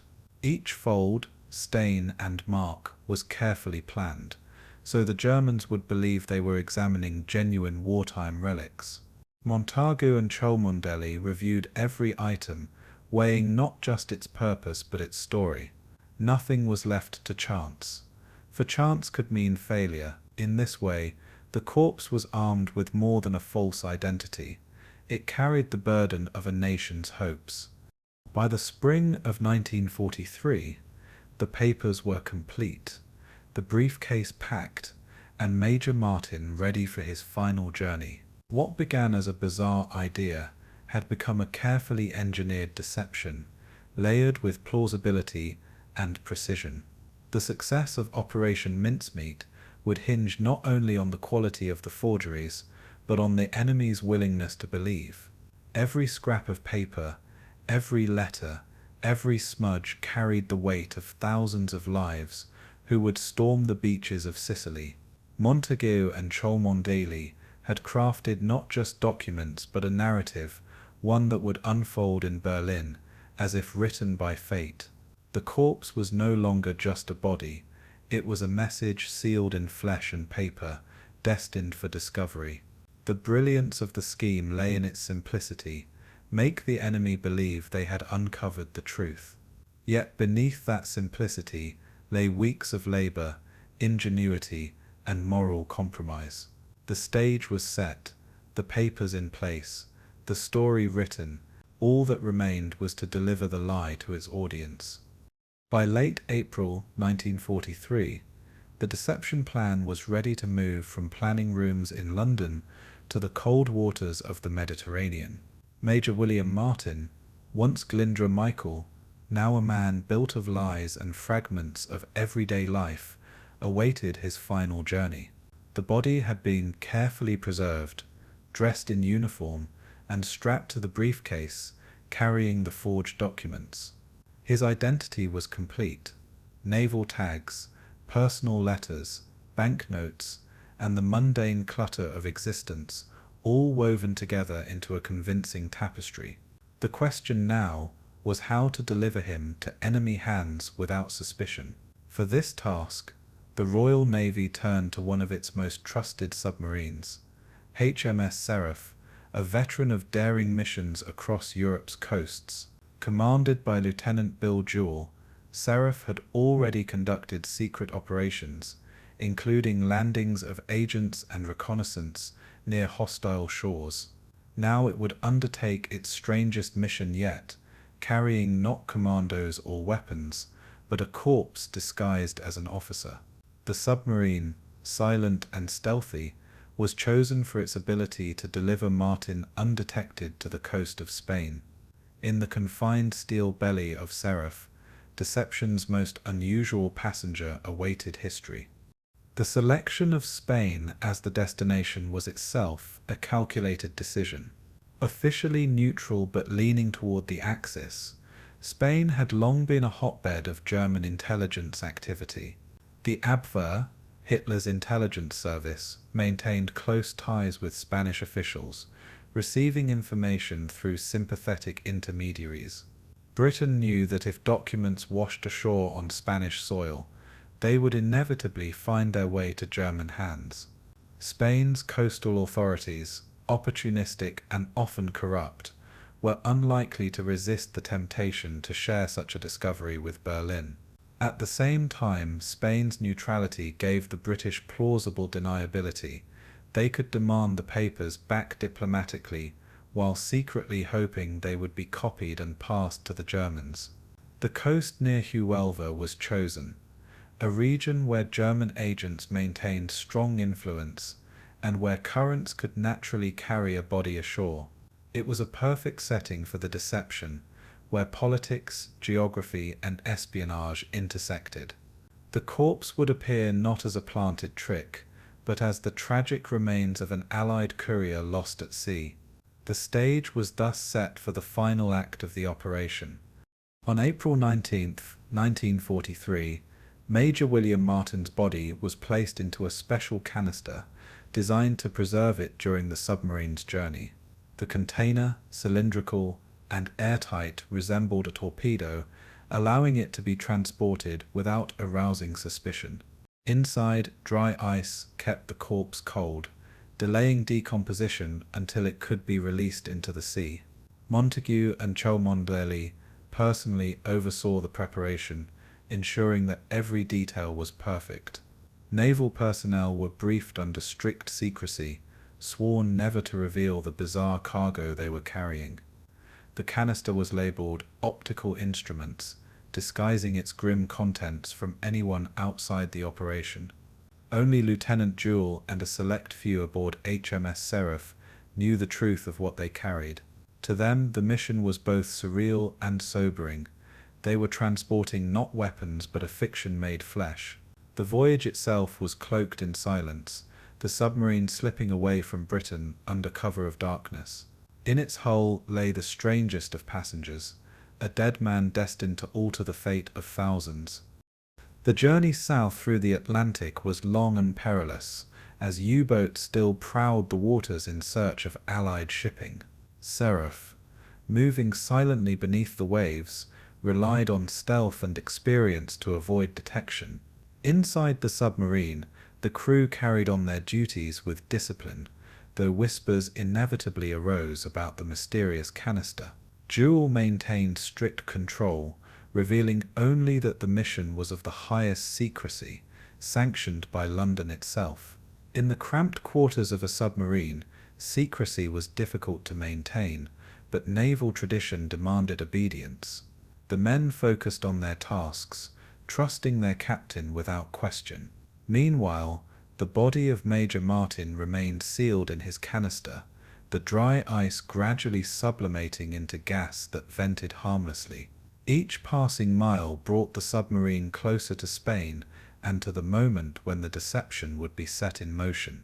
For days, Seraph traversed the seas, unseen and unheard, bearing a passenger who neither breathed nor spoke. The silence of the voyage mirrored the silence of the man within the canister. It was a mission where death traveled alongside the living, carried like contraband across the sea. On the night of April 29th, 1943, HMS Seraph reached the waters off the coast of Glyndwr. The town was a known center of German espionage activity, where agents worked closely with Spanish officials. The location had been carefully chosen, for the currents would carry a body ashore in a matter of hours. As darkness cloaked the sea, Jewell and a small group of officers prepared for the final stage of their mission.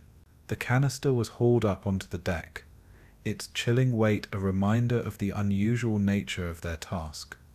The dry ice had done its work, keeping the body intact until its release. With solemn efficiency, the officers opened the container, revealing Major Martin in his uniform, complete with life jacket and chained briefcase. The sight was both surreal and sobering. A man who had never lived prepared to play his part in a war of shadows. The crew, hardened by years of combat, fell silent, aware they were witnessing something extraordinary. It was a mission unlike any they had ever known, one that would never appear in official logs. The stage was ready for Martin's entry into history. The release of Major Martin into the sea was performed with a mixture of ritual and practicality. Naval tradition demanded respect for the dead, and though Martin was a fiction, the officers treated him with solemn dignity. A short prayer was offered, acknowledging the strange service he was about to perform for king and country. Then, under the dim light of the stars, the body was gently lowered into the waves. The chained briefcase bobbed against his side, the most precious part of the deception secured in place. For a moment the corpse floated in silence, a lone figure adrift on the dark waters. Then the current began to carry him toward the Spanish shore, as carefully calculated by the planners. The men of Seraph watched in silence, aware that they were witnessing the start of a gamble of immense proportions. The body disappeared into the night, vanishing into the sea's embrace. History's most unusual courier was on his way. After the release, HMS Seraph submerged and slipped away, leaving no trace of its presence. The submarine returned to its duties, carrying with it the knowledge of what had been done. For Lieutenant Jewell and his officers, the mission would remain etched in memory as one of the strangest of their careers. They had consigned a corpse to the sea, not as a burial, but as a weapon of war. Back in London, Montagu and Cholmondeley waited anxiously, knowing that weeks would pass before they learned the outcome. The fate of their deception now rested on currents, fishermen, and the choices of Spanish officials. If the body was ignored or mishandled, the operation would fail. If the papers were dismissed as false, the deception would collapse. But if all went as planned, the Germans would soon be rearranging their armies to guard against shadows. The gamble was now beyond their control. Only time would reveal whether their ghostly soldier had done his duty. Thus, in the early hours off the coast of Spain, Operation Mincemeat moved from plan to reality. A corpse, transformed into Major William Martin, drifted toward discovery, carrying lies more valuable than gold.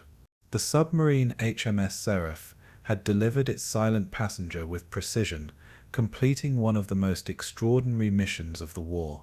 Behind the still waters of the Mediterranean, an invisible drama had begun, one that would soon ripple across Hitler's war plans. The success of the Sicilian invasion, the fate of Allied soldiers, and the momentum of the Mediterranean campaign all hinged on whether the deception was believed. Montagu and Cholmondeley had built the lie.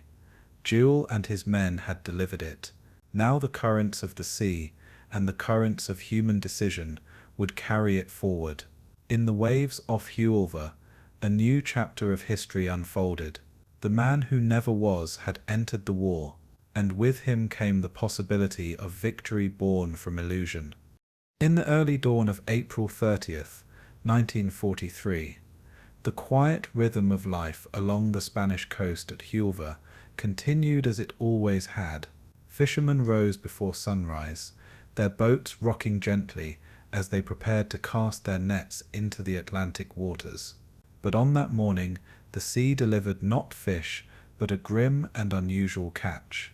Drifting in the waves was the body of a man in uniform, face pale, life jacket fastened, and a briefcase chained firmly to his waist. To the fishermen, such discoveries were rare, but not unheard of. Wartime seas often carried wreckage, corpses, and secrets to their shores.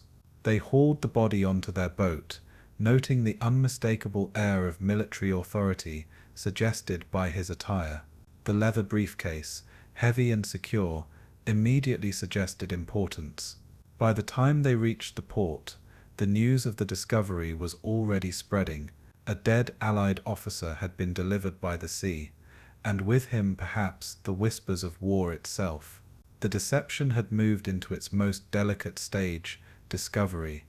The body was quickly handed over to the local Spanish authorities, who, in turn, recognized the potential significance of what they now possessed. Spain, though officially neutral, was deeply entangled in the web of Axis espionage. German intelligence maintained a strong presence in the country, particularly in Glyndwr, where the Abwehr had cultivated relationships with sympathetic officials. The discovery of a British officer carrying sealed papers was exactly the kind of opportunity these authorities knew would attract German interest. Spanish officers examined the corpse, noting his uniform, his naval identity tags, and the briefcase at his side. To them, the situation demanded careful handling. Too much cooperation with Britain could strain their delicate neutrality, but withholding information could anger their German contacts. The corpse was taken into custody, and the briefcase was secured in official hands. Spanish bureaucrats debated how to proceed, their discussions tinged with both curiosity and opportunism. For the Allies, watching from afar, this moment was critical. Everything now depended on how Spain chose to act. The body of Major Martin had entered the stage of international intrigue. British officials in Madrid, kept informed through diplomatic channels, reacted with cautious anxiety as news filtered back of the discovery.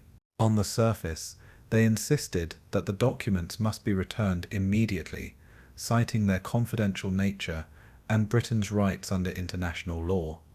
Behind the scenes, however, they desperately hoped the Spanish would do the opposite. The entire operation depended on Spanish willingness to share the documents with German intelligence before returning them to British hands. Every hour of delay, every whisper of hesitation, was studied anxiously in London. Montagu and Cholmondeley could only wait, their carefully constructed deception now beyond their control. They had set the stage, but the actors were foreign officials and German agents, unpredictable and self-interested. The anxiety was palpable. What if the Spanish dismissed the body as irrelevant? What if they refused to show the papers to the Germans? The fate of Operation Mincemeat, and perhaps the Sicilian invasion, hung on these unknown choices. It was a deception now living in the unpredictable world of politics and chance. The Spanish authorities performed their own examination of the body, consistent with their obligations under neutrality. Doctors noted the appearance of drowning, the uniform intact, the life jacket properly secured. Nothing in their assessment contradicted the story the British had so carefully crafted.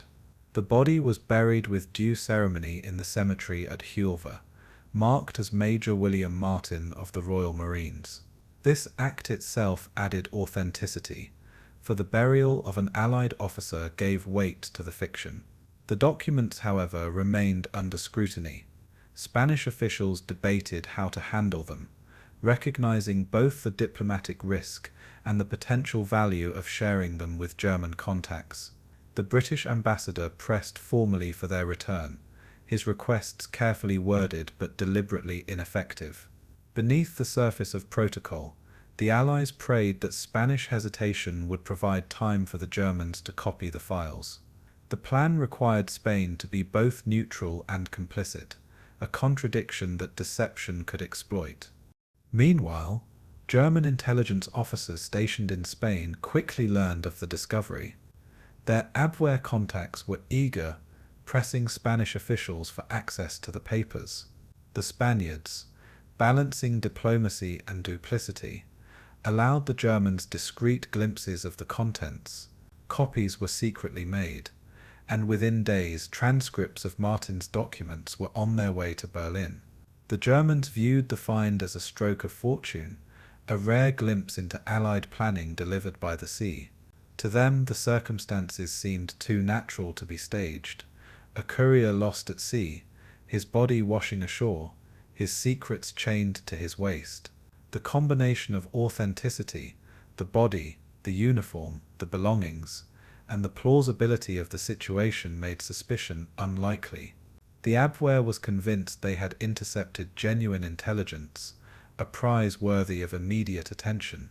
In Berlin, analysts awaited eagerly, ready to dissect the find. The deception had reached its audience. Back in London, the atmosphere was tense, as intelligence officers awaited confirmation of German interest. Signals intelligence provided hints, as intercepted communications revealed growing excitement within German circles. Yet for Montagu and Cholmondeley, the waiting was agonizing, each day stretching into an eternity. They scrutinized diplomatic correspondence from Madrid, searching for signs that the Spaniards had indeed shared the documents. The British ambassador continued his polite but firm demands for their return, a performance designed to enhance the illusion of their importance. If the Germans believed Britain was desperate to retrieve the papers, they would be all the more convinced of their authenticity. It was a delicate dance, a choreography of diplomacy and espionage playing out in consulates and coded messages. The deception now lived in the hands of others, its success or failure hidden in whispers. For the men who had built the plan, it was like watching a play unfold from behind the curtain. Every signal mattered, every pause was scrutinized, every silence carried weight. The burial of Major William Martin in Glyndwr added a poignant layer to the deception. Though the man was fictional, the funeral was real, attended by Spanish officials, and noted in records. A cross marked his grave, and flowers were placed as though he had been a genuine casualty of war. To local observers, it was an unremarkable ceremony, one of many wartime burials. To British intelligence, it was proof that the fiction had taken root, that Martin's existence was being affirmed in public records. This permanence mattered. If the Germans checked, they would find that Major Martin had lived and died in Spain. His name was now etched not only in documents, but in stone. Glyndwr Michael, the anonymous man who had died in London, was now memorialized as a naval officer in Spain. The transformation was complete, extending beyond paper into ritual and memory. Death had been weaponized, and the deception had taken on a life of its own. Thus, in the spring of 1943, the corpse released by HMS Seraph fulfilled its purpose, entering the web of espionage that bound Spain and Germany together. The fishermen who had hauled him from the sea could never have known the significance of their discovery. The Spanish officials who debated his papers could not have imagined the weight of their decisions, and the Germans who pored over his documents believed they had found gold. In London, relief mingled with tension, for the ruse had not yet run its full course. Would the Germans act on the information? Would Hitler himself be convinced enough to move his armies? These questions remained unanswered, but the first and most critical step had succeeded. The body had been discovered, the documents examined, and the lie accepted as truth. The anxiety of the planners now gave way to cautious hope. Major William Martin had done his part. Now the world waited to see what the Germans would do. The city of Glyndwr, where Major William Martin's body washed ashore, was more than a sleepy Spanish port. It was a hive of espionage. German agents had long cultivated ties with local officials, fishermen and bureaucrats, turning the town into a listening post for Axis intelligence. The Abwehr, Germany's military intelligence agency, operated with efficiency in Spain, taking advantage of Franco's regime, which was sympathetic to fascist ideology. Officially, Spain remained neutral, but beneath this veneer lay a network of clandestine cooperation. German intelligence officers regularly exchanged gifts, favors, and payments to ensure access to sensitive information. In return, Spanish authorities shared what they found, knowing that Berlin's approval could secure both political advantage and financial reward. When the body of a British officer carrying a briefcase surfaced, it was inevitable that the Abwehr would be involved. To them, such a discovery represented a rare stroke of fortune, the kind of intelligence windfall they dreamed of. Glyndwr's role as a hub of German espionage now became the perfect stage for Operation Mincemeat's next act. The trap had been sprung, and the Germans eagerly took the bait. The Abwehr's local representative in Glyndwr was Adolf Klaus, an efficient and resourceful officer who kept close watch on Allied activities. Klaus had cultivated strong connections with Spanish officials, using diplomacy and bribery to ensure early access to valuable finds. When news reached him of the corpse with the briefcase, he understood its potential immediately. Through his Spanish contacts, he secured discreet opportunities to view the documents before they were officially returned to the British. This was precisely the scenario Montagu and Cholmondeley had hoped for. The documents appeared secure, yet were already being funneled to Berlin. Claus and his associates worked carefully, photographing and transcribing the contents to ensure accuracy. They understood the importance of detail, knowing that even small discrepancies could alter strategic conclusions. For the Abwehr, this was a prize of the highest order, a chance to peer inside the Allied command structure. In their eyes it was too natural to be staged. The deception was working exactly as intended. The transmission of the documents from Spain to Berlin followed the clandestine rhythms of wartime espionage. Copies were made in secret offices, sealed in diplomatic pouches, and rushed across borders under the cover of official immunity. Couriers carried them through Madrid, then onward by secure channels to Germany. At each step, the papers were treated as treasures, their importance magnified by the circumstances of their discovery. Abwehr officers took care to ensure the British would not suspect the leak, pressing Spanish contacts to maintain the facade of neutrality. By the time the documents arrived in Berlin, they had already acquired the aura of authenticity. They had been handled, copied, and whispered about, reinforcing their credibility as genuine intelligence. In the corridors of the Abwehr headquarters, anticipation ran high. Here was a discovery that could alter the shape of the war. Operation Mincemeat had now entered the enemy's capital. In Berlin, the documents were received by the Abwehr's central office, where analysts began the process of evaluation. They pored over the letters, scrutinizing the stamps, signatures, and content with professional precision. Nothing seemed amiss. The papers bore the hallmarks of genuine correspondence between high-ranking Allied officers. The inclusion of mundane details, casual tone, and minor imperfections convinced them of authenticity. The Germans were trained to be skeptical, but these papers fit too neatly into their preconceptions to be doubted. Hitler's fear of an invasion through Greece and the Balkans was well known within the German command. These documents confirmed those fears, reinforcing his belief that Sicily was not the true target. The Abwehr prepared summaries and reports, highlighting the importance of the find. The papers were sent onward to the Oberkommando der Wehrmacht (OKW), the German High Command.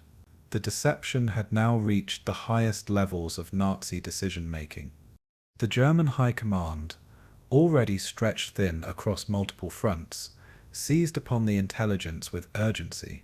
Sicily had been a plausible invasion target, but now, with the documents in hand, attention shifted toward Greece and Sardinia. Reports flowed to Hitler, who demanded detailed assessments from his generals. To him, the documents confirmed what his instincts had long told him.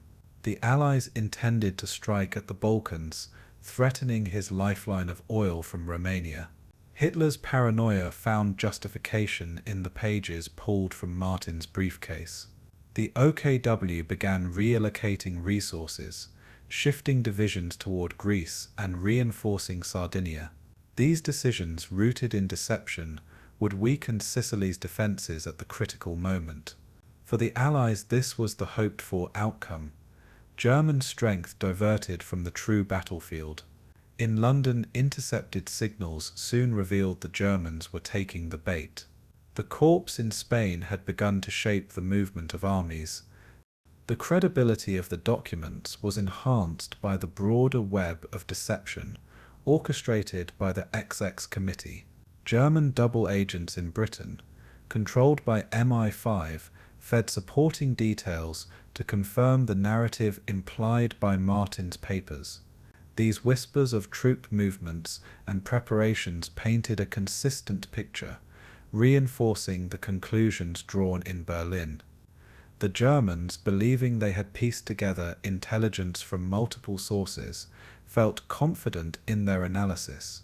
In reality, every thread they followed had been carefully spun by British intelligence. The genius of Mincemeat was not only in the forged documents, but in the orchestration of corroborating lies. By the time the OKW had finished its analysis, The deception seemed airtight. To question the papers would have meant doubting an entire web of intelligence. The Germans, blinded by their own preconceptions, accepted the fiction wholeheartedly. The lie had become truth in the minds of Hitler's generals. Within Hitler's inner circle, the documents carried enormous weight.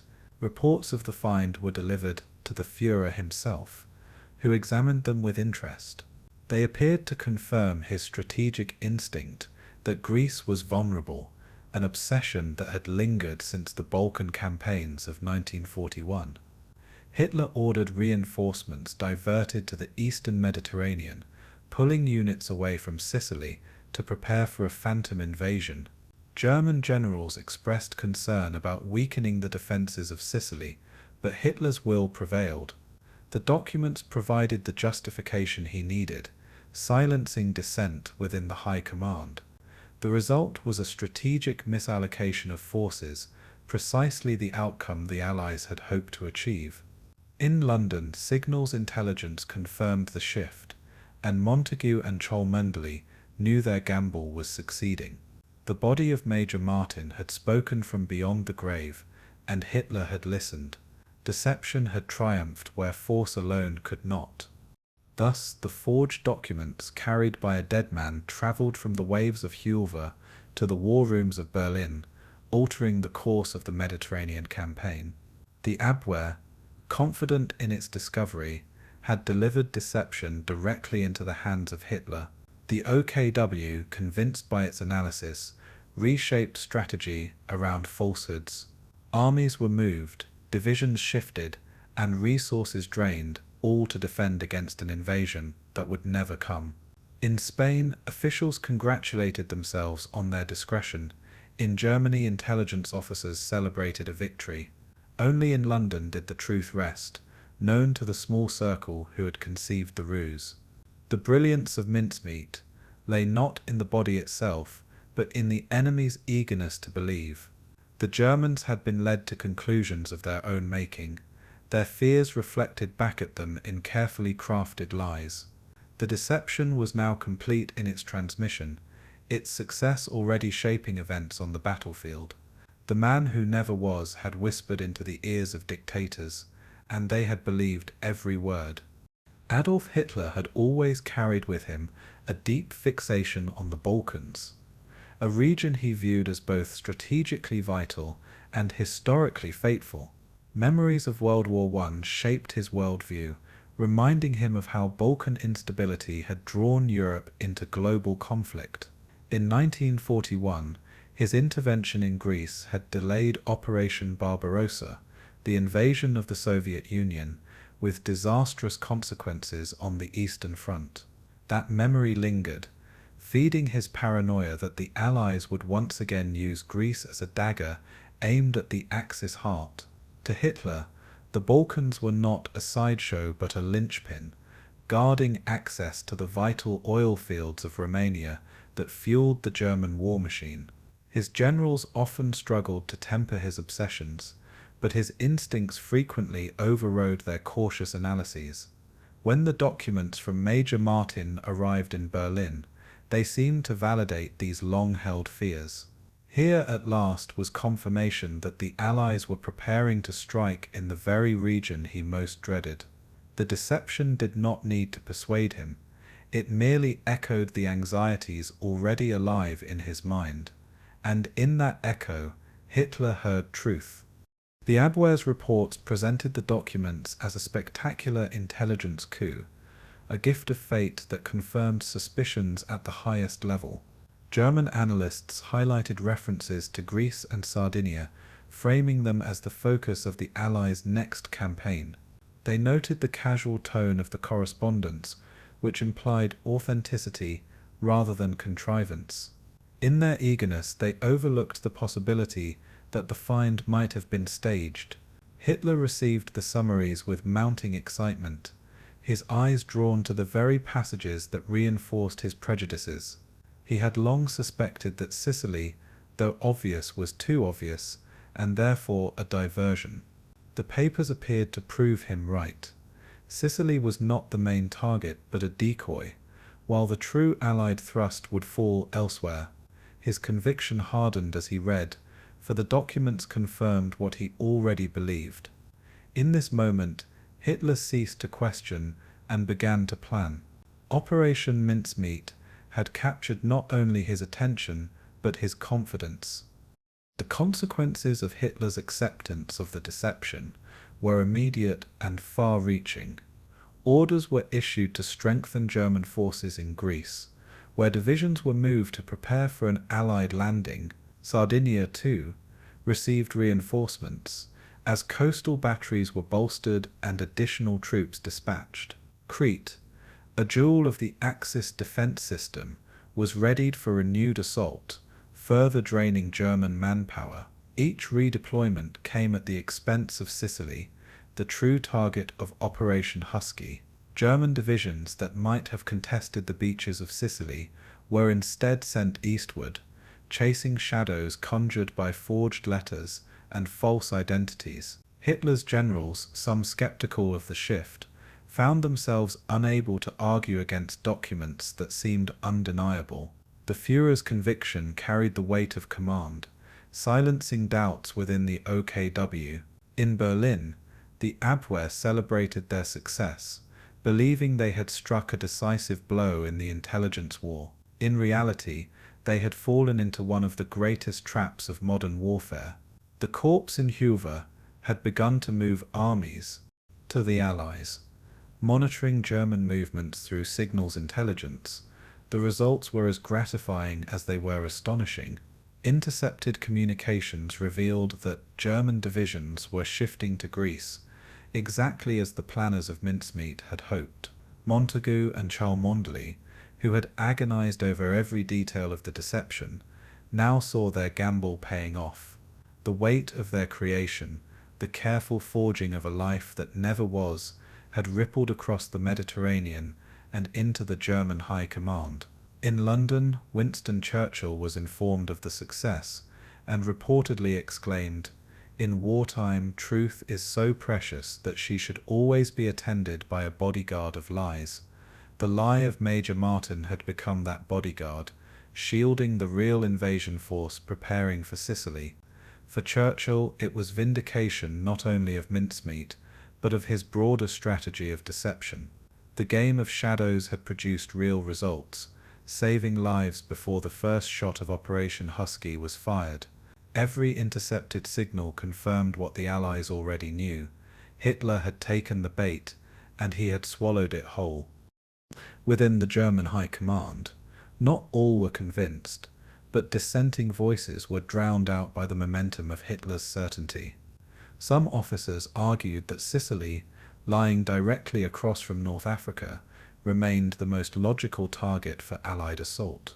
Its geography made it the natural stepping stone into Italy, a fact too obvious to ignore. But the documents, combined with Hitler's fixation, shifted the debate in favor of Greece. In a regime where questioning the Führer carried dire consequences, hesitation quickly gave way to obedience. Reinforcements flowed eastward, aircraft squadrons were redeployed, and defensive preparations intensified in the Balkans.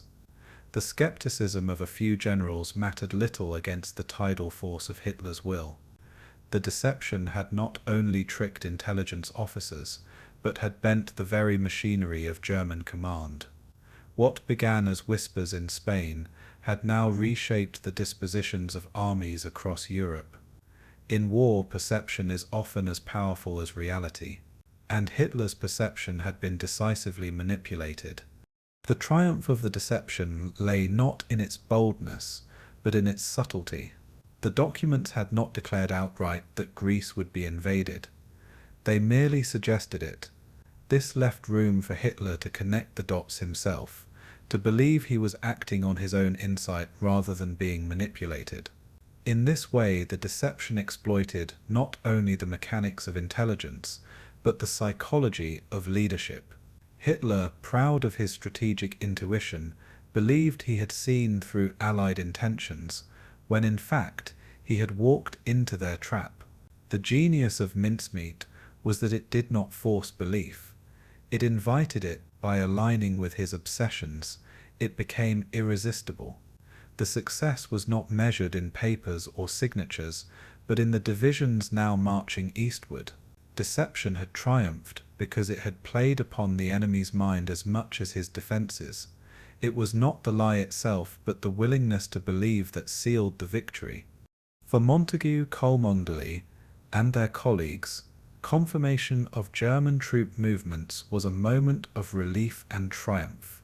Months of painstaking work, of forging documents, crafting identities, and handling the macabre details of a corpse had borne fruit. Their deception was no longer theoretical. It was real, shaping the battlefield before their eyes. In Whitehall, intelligence officers tracked every intercepted message with satisfaction. Reports to Churchill grew more confident, their language shifting from cautious hope to certainty. The invasion of Sicily, once feared to be a bloodbath, now promised reduced resistance thanks to the diversion.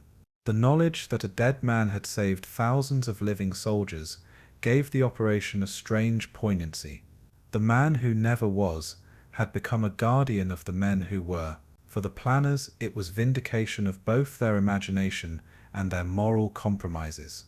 Operation Mincemeat was no longer just a plan, it was a victory already won. Thus, by the summer of 1943, Hitler's armies were in motion, chasing phantoms conjured from forged papers and a drowned officer's pockets. German divisions dug into Greek soil, fortifying positions against an invasion that would never come. Sardinia braced for landings, its defences strengthened at the expense of Sicily, and in Sicily itself, the defences were thinner, the beaches less guarded, and the skies less defended than they might have been. The Allies had achieved what once seemed impossible. They had made Hitler believe a lie so deeply that he acted upon it. Operation Mincemeat had triumphed, not with guns or tanks, but with imagination, patience, and audacity. The man who never was had fooled the man who believed himself a master of war. In the shadows of deception, truth had been buried, and lies had risen to command armies. The bait had been taken, and the hook was set. The stage was now prepared for Operation Husky, the invasion of Sicily. On the night of July 9th, 1943, the vast Allied armada set sail across the Mediterranean, bound for the island of Sicily. It was the largest amphibious invasion yet attempted in World War II, eclipsed only later by D-Day itself. Over 3,000 ships carried nearly 500,000 men from Britain, the United States and Canada, supported by thousands of aircraft overhead. The invasion was codenamed Operation Husky, a campaign designed to open the door to Italy and strike a decisive blow against the Axis. Soldiers crowded the decks of landing craft, their faces tense as they peered into the darkness. Paratroopers prepared to leap into the skies above Sicily, while naval guns thundered in readiness for bombardment. In the stillness of the Mediterranean night, an entire army was on the move, an armada stretching from horizon to horizon. To the men aboard, the coming dawn promised both victory and death. Unseen in their minds was the shadow of Operation Mincemeat, whose success had shaped the defences awaiting them. The invasion of Sicily was about to begin, and with it the fulfillment of the deception's promise. The initial hours of the invasion were marked by chaos and confusion, as weather intervened to complicate Allied plans. Strong winds scattered paratroopers dropped behind enemy lines, dispersing them miles from their intended zones. Some units landed in marshes, others among enemy positions, while many were lost in the dark countryside of Sicily. Despite these setbacks, their scattered presence sowed confusion among Axis defenders, who mistook them for much larger forces. Naval bombardments rained down upon coastal defences, softening beaches for the approaching landings. As the first landing craft hit the sand, soldiers waded ashore under machine gun fire, clutching rifles and packs. The beaches at Gela, Piceno, and Licata erupted into violence as Axis defenders fought desperately. Yet resistance was less concentrated than feared, for German forces had been diverted to Greece and Sardinia. The deception of Major Martin had already begun to pay dividends. The beaches of Sicily, though bloodied, were not the slaughterhouse the Allies had feared. The German response to the invasion was swift but fragmented, weakened by the dispersal of their forces. The Hermann Göring Panzer Division, one of the most formidable German units in the theatre, launched counterattacks against American forces at Gela. Fierce tank battles erupted in the sun-baked countryside, as Sherman tanks clashed with Panzer IVs in dusty olive groves. American infantry, supported by naval gunfire from offshore cruisers and destroyers, held their ground despite heavy pressure. At times the naval barrage was so intense that German armour was forced to retreat under a storm of shells. Elsewhere, British forces under General Bernard Montgomery advanced inland from the southeast, aiming toward Catania. Axis resistance stiffened in the mountainous terrain, where German paratroopers and Italian units fought bitterly. Yet across the island, defenders were stretched too thin to mount a cohesive defence. The absence of reinforcements from Greece and Sardinia, misplaced because of mincemeat, left gaps in Sicily's armour. The battle became a contest of endurance rather than strength, favouring the Allies with their overwhelming numbers and supply lines. Despite Allied advantages, the campaign in Sicily was no simple triumph. The rugged terrain of the island turned every advance into a grueling struggle, as troops fought through hills, valleys, and fortified towns. Axis forces, though outnumbered, used the terrain skillfully, constructing ambushes and delaying actions that slowed Allied progress. Roads were narrow, clogged with vehicles and supplies, while heat and dust sapped the soldiers' strength. Casualties mounted as units advanced mile by mile, each village fought over with stubborn resistance. German troops fought with discipline, retreating strategically rather than collapsing outright. Yet the balance of power was clear. The Allies had secured their foothold, and Axis forces could not push them back into the sea. The knowledge that German reinforcements had been diverted to Greece gave Allied commanders confidence. They pressed their advantage, knowing the deception had tilted the scales in their favour. The battle for Sicily was a crucible, but one where strategy, deception, and persistence combined to shape victory. As the campaign unfolded, the Italian army revealed its fragility, contributing to the collapse of Axis resistance. Many Italian units surrendered without prolonged combat, their morale shattered by years of hardship and disillusionment with Mussolini's regime.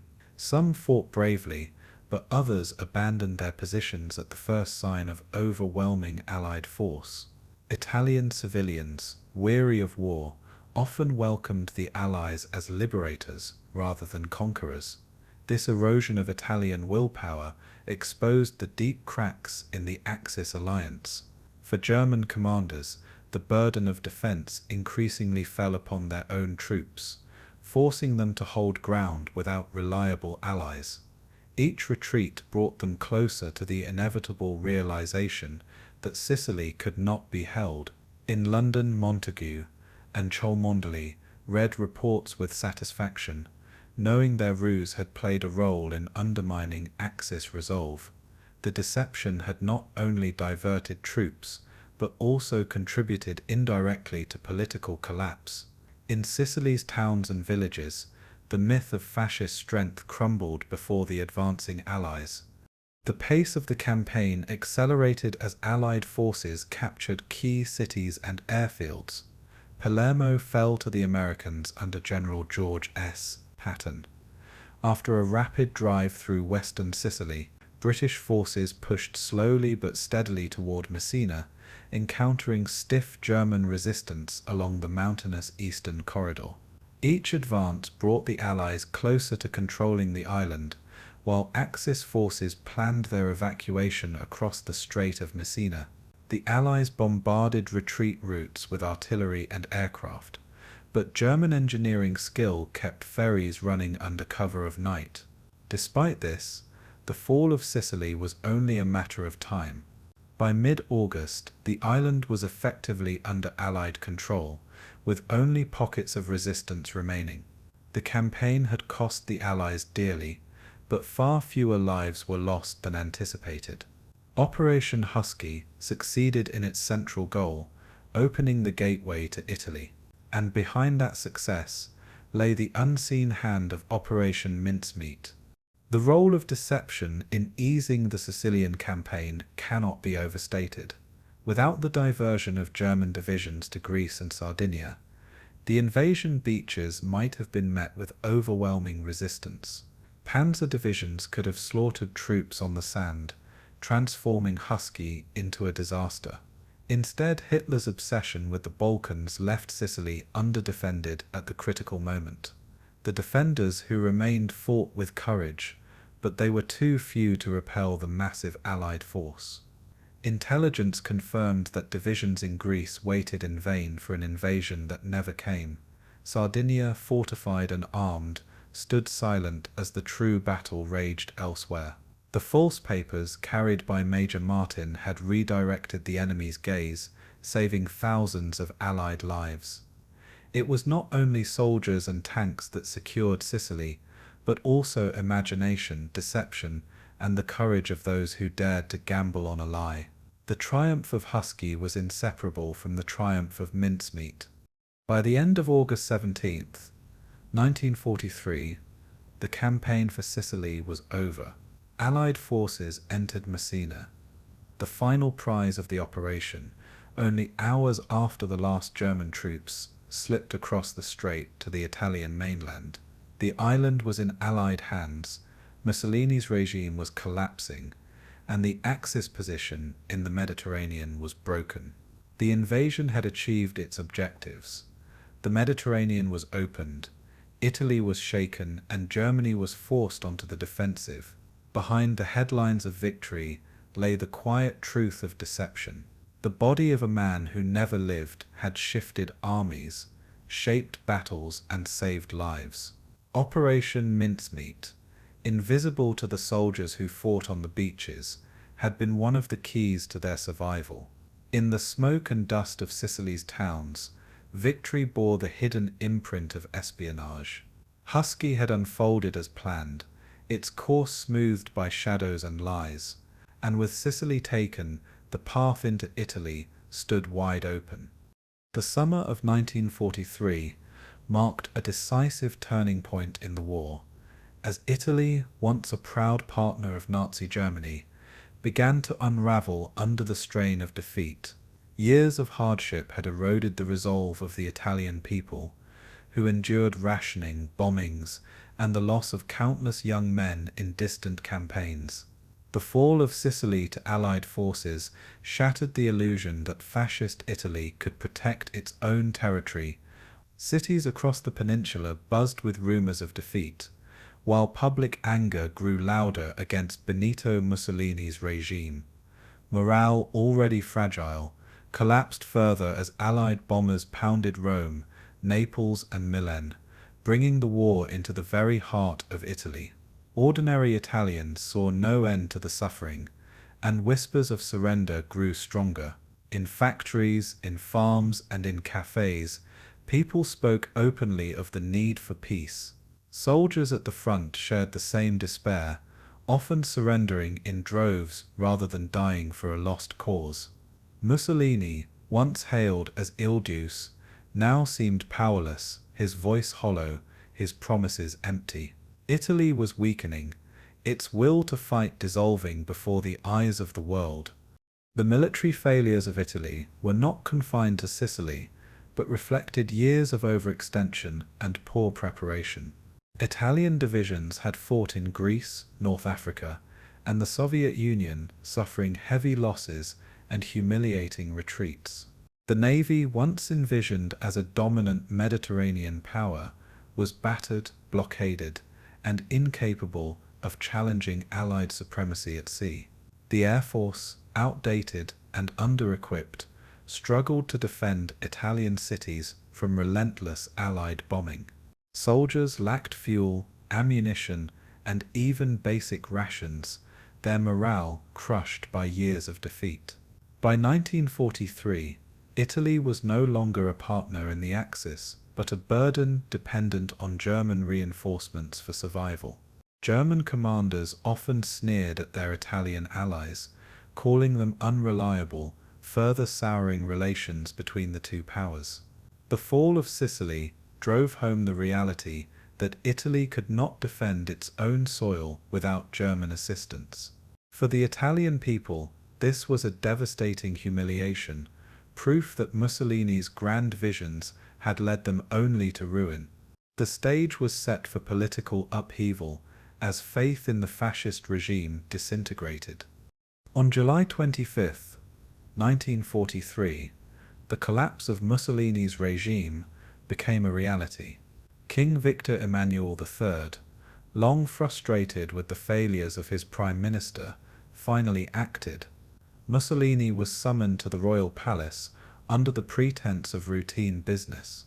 Instead, he was informed that he was dismissed from power and placed under arrest. The fascist Grand Council, once a symbol of his dominance, had turned against him, voting to strip him of authority. Italian newspapers announced his removal with stunned but relieved headlines, marking the end of an era. Crowds poured into the streets, some celebrating openly, others simply sighing in exhaustion at the long-awaited fall. The once untouchable dictator who had promised glory was now a prisoner, his name synonymous with failure. For Italy, Mussolini's fall symbolized both humiliation and hope. The fascist state had cracked, its leader toppled in the wake of military disaster.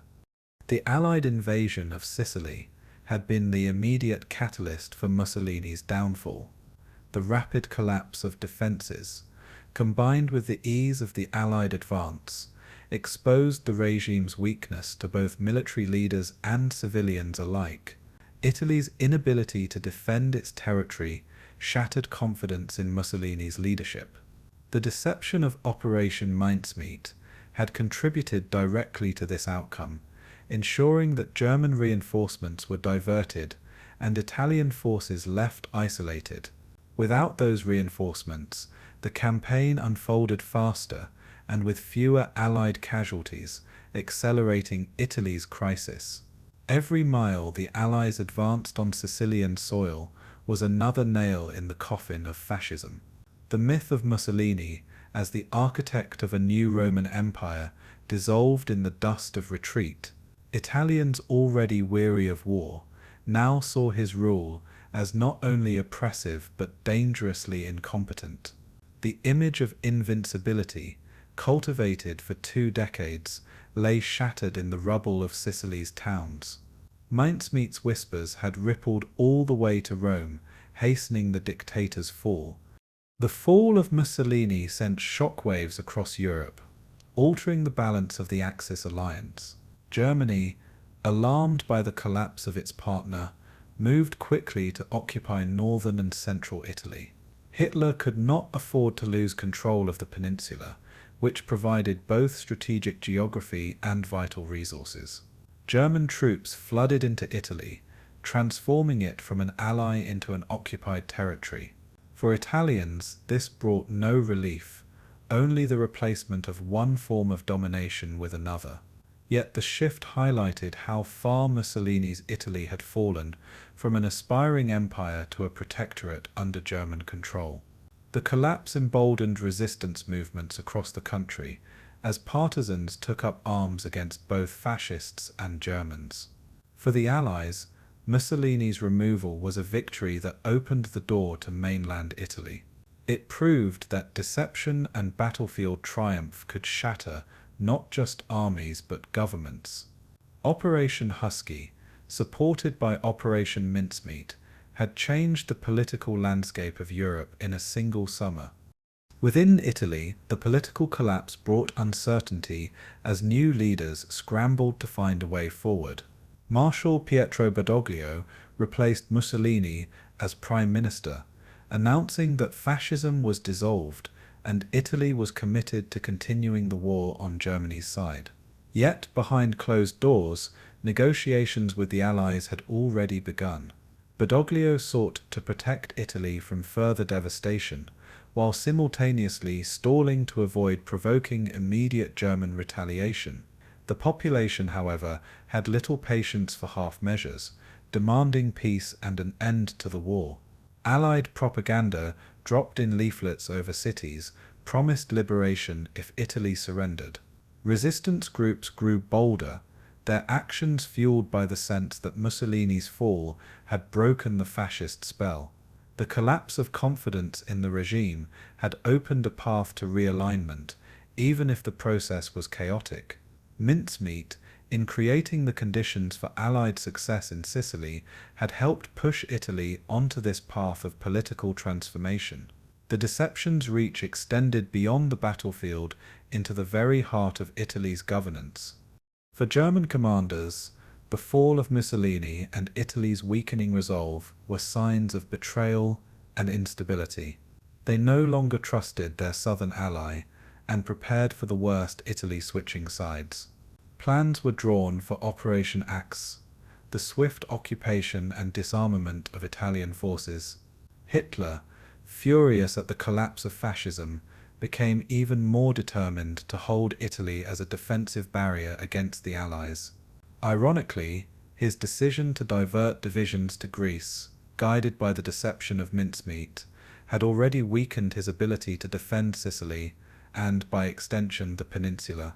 The Reich was now stretched thinner than ever, forced to plug holes across multiple fronts. German suspicion of Italy hardened, turning former partners into reluctant captives under Nazi control.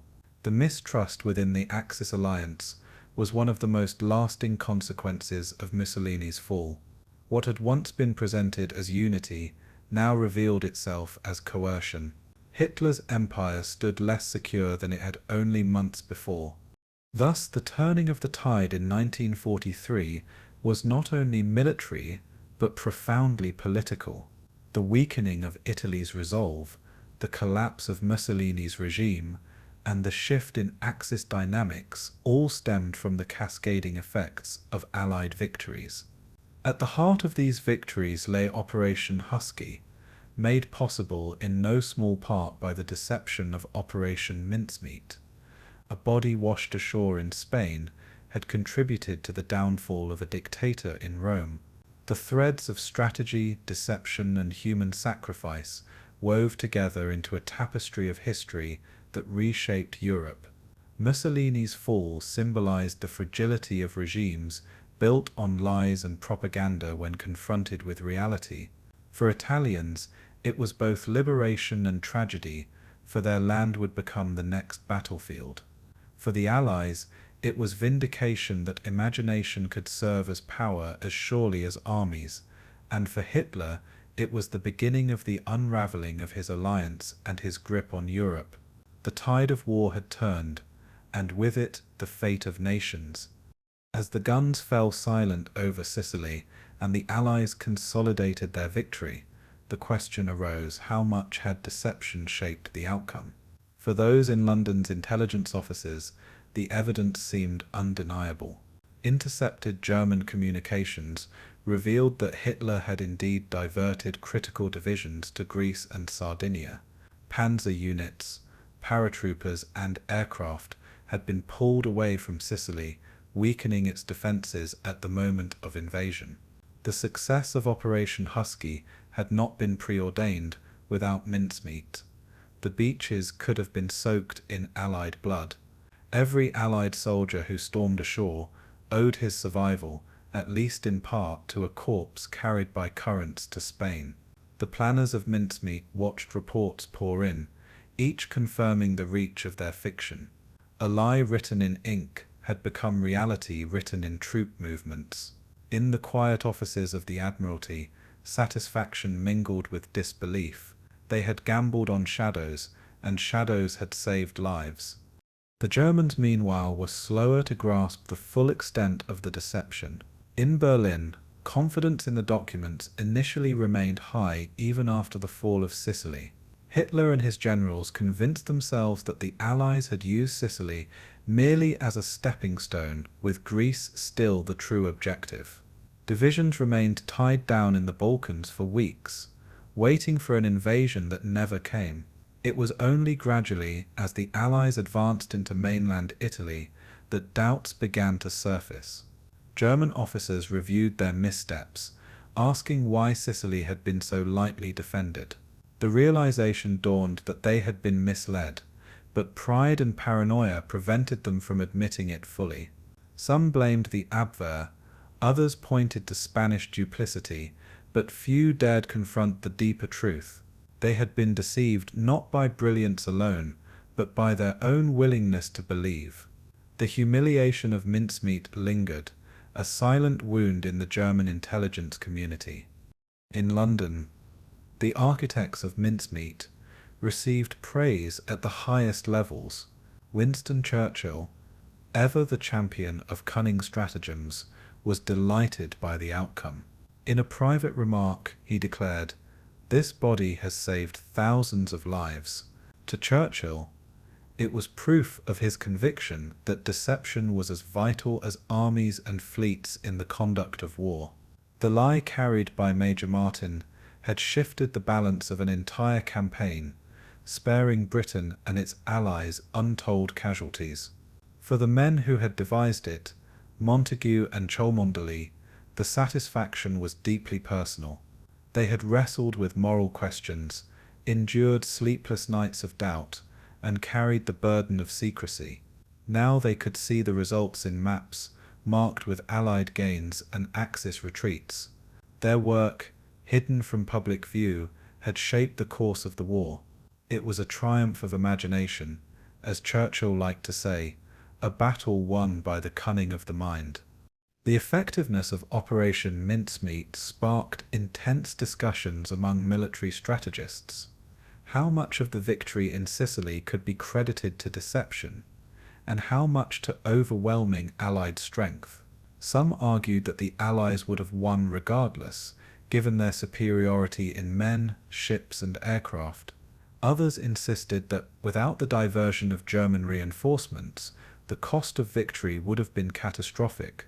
Historians later debated these questions, parsing records and testimonies for evidence. Yet among those closest to the operation, the conclusion was clear: deception had made the difference. It had tilted the scales not by creating victory outright, but by reducing the price of victory in blood. War, after all, is not only about winning, but about minimizing loss. And in this, mincemeat had been spectacularly effective. It was not merely a trick, it was a force multiplier on the battlefield. German intelligence reeled from the embarrassment of having been duped so thoroughly. The Abwehr, already under suspicion within the Nazi hierarchy, saw its reputation damaged further. Rivals in the Sicherheitsdienst, Himmler's security apparatus, seized on the failure to undermine Admiral Canaris and his intelligence service. The internal rivalries of the Third Reich turned the humiliation into a weapon of politics. Accusations flew, files were reviewed, and scapegoats were sought.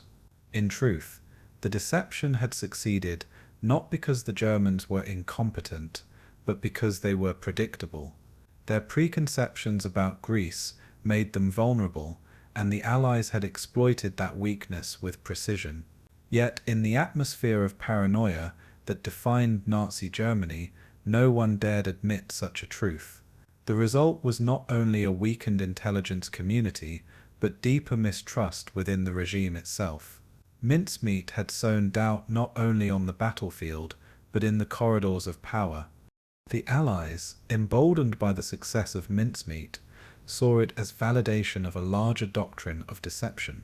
Plans were already underway for even greater operations, including the massive web of lies that would later conceal the true location of the D-Day invasion. Mincemeat became a template, proving that carefully crafted stories could move armies as surely as tanks. The lesson was clear: Deception must be detailed, plausible, and supported by multiple channels of confirmation. In Sicily, this had meant not only a corpse and forged papers, but also double agents, false radio traffic, and subtle leaks. Together, these elements had created a symphony of misinformation, impossible for the Germans to ignore. The triumph encouraged the Allies to invest further in deception, making it a central pillar of their strategy. It was not merely a footnote, but a philosophy of war. The success of Husky was the beginning of even larger games of illusion. Mincemeat had opened the door, and the Allies would walk through it again. For those directly involved, the aftermath was filled with a strange mixture of pride and unease. Even Montagu later reflected on the bizarre nature of the plan, acknowledging both its brilliance and its macabre foundation. Charles Cholmondeley, eccentric and imaginative, delighted in the audacity of the operation, though he too understood its darker undertones. The use of a human body remained a haunting detail, one that could not be dismissed even in the glow of triumph. They had honoured the man with a grave in Spain, but the truth of his identity, Glyndwr Michael, remained a secret. In official records, Major William Martin lived on, a fiction preserved as history. The men who had built him knew they had blurred the boundary between necessity and morality. Their victory came not without cost, but with the heavy knowledge of what had been done. Yet in their hearts, they believed it was worth it. For thousands of Allied soldiers, mincemeat had been the difference between life and death. Thus, the aftermath of deception revealed not only the success of Operation Mincemeat, but the enduring lessons of war itself. Deception had worked because it preyed upon fear, because it mirrored the enemy's own thoughts back to him. It had proven that wars are not fought only with steel and fire, but with imagination and guile. The Germans, humiliated but unwilling to admit it, carried the scar of their failure. The Allies, satisfied but sober, recognized that victory could emerge from the unlikeliest of places, even the pockets of a dead man. Churchill's words echoed in the halls of Whitehall, a testament to the operation's impact. This body has saved thousands of lives. History would remember mincemeat not only for its ingenuity, but for its humanity, strange and unsettling though it was. In the wake of Sicily, the Allies pressed forward, their path made smoother by lies whispered from the sea. The body had done its duty, and the deception had triumphed, and in its triumph lay the vindication of those who dared to gamble on the impossible. Operation Mincemeat was never a lone spark of genius. It was part of a vast, intricate web of deception that the Allies had been spinning since the war began. At the heart of this web stood Britain's intelligence apparatus, a machine built on secrecy, creativity, and audacity. MI5, the security service, oversaw counterintelligence, identifying and controlling enemy agents who had infiltrated Britain. MI6, the secret intelligence service, focused outward, collecting intelligence abroad and feeding deception into Axis networks. Between them lay the XX Committee, or Double Cross Committee, which turned captured German spies into double agents under British control. This unique committee became the linchpin of Allied deception, for it transformed enemy networks into channels of misinformation. Mincemeat was supported by these broader efforts, its lies reinforced by whispers from agents who were secretly working for London. The Germans believed they had spies feeding them reliable intelligence, when in truth those spies were actors in Britain's script. Every deception operation, no matter how small or large, was woven into this tapestry. Mincemeat was brilliant, but it succeeded because it fit into this wider framework of lies. The XX Committee was an innovation born of both desperation and genius. Chaired by John Cecil Masterman, An Oxford academic with a sharp mind for gamesmanship, it operated from a quiet office in London.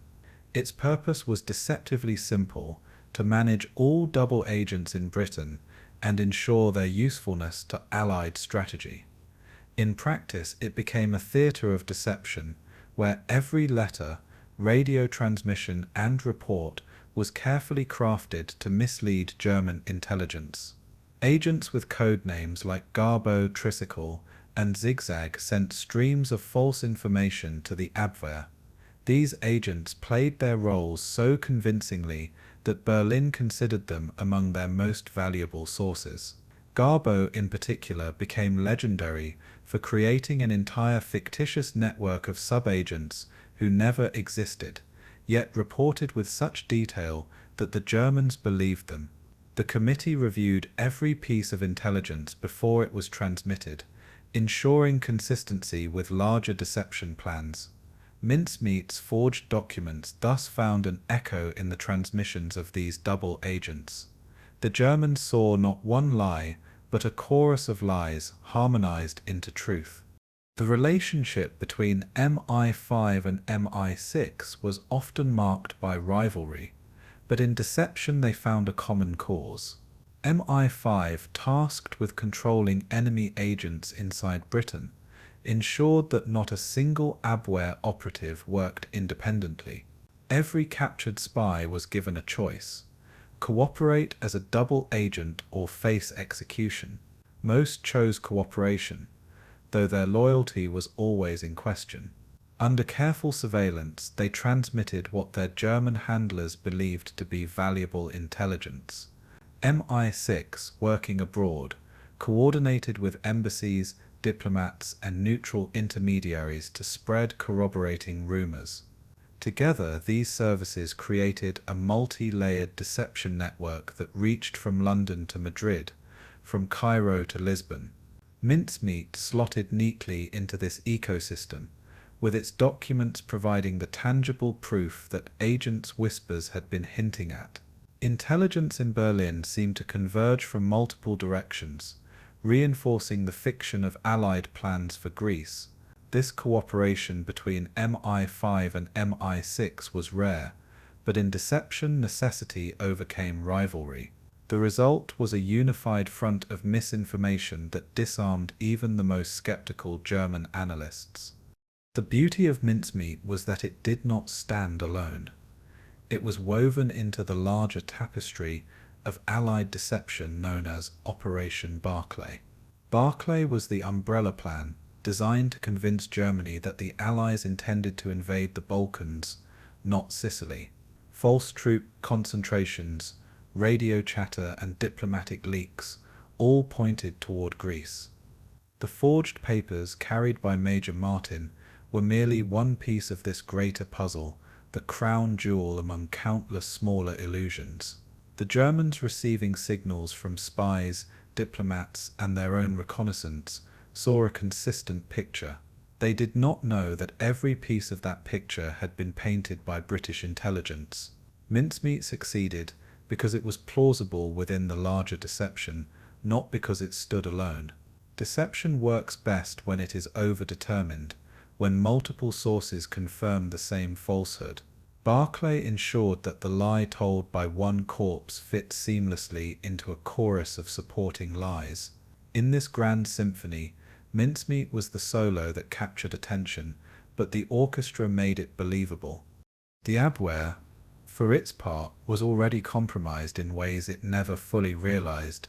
German intelligence officers prided themselves on their network in Britain, yet nearly every one of their agents had been turned.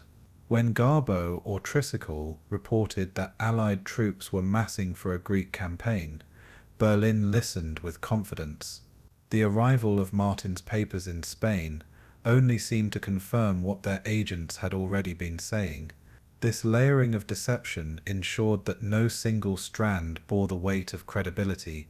It was spread across many threads. The Abwehr could not imagine that its entire web had been rewoven by British hands. For the Allies, this was the true genius of deception, not in fooling the enemy once, but in making them believe they could not be fooled. The Germans trusted their spies because they had no reason not to. In war, trust can be as dangerous as doubt. Operation Mincemeat thrived because it was supported by the invisible trust the Germans had in their own corrupted networks. The orchestration of deception extended beyond espionage into diplomacy and propaganda. Neutral states such as Spain, Portugal, and Turkey became fertile ground for rumor and disinformation. German agents listened to whispers in embassies and coffee houses, often unaware that those whispers had been carefully planted. Allied diplomats, aware of German eavesdropping, staged conversations designed to be overheard. Newspapers carried subtle stories, some influenced by British propaganda units, reinforcing the idea of an Allied thrust into Greece. Each layer added plausibility, weaving an environment where the discovery of Major Martin seemed like confirmation rather than surprise. This was deception at its most artful, a lie that did not appear as invention but as inevitability. By the time the forged papers reached Hitler's desk, they arrived at the end of a chain of falsehoods. Every link in that chain had been forged deliberately, each crafted to sustain the illusion. The wider tapestry made mincemeat not just a trick, but a cornerstone of global misdirection.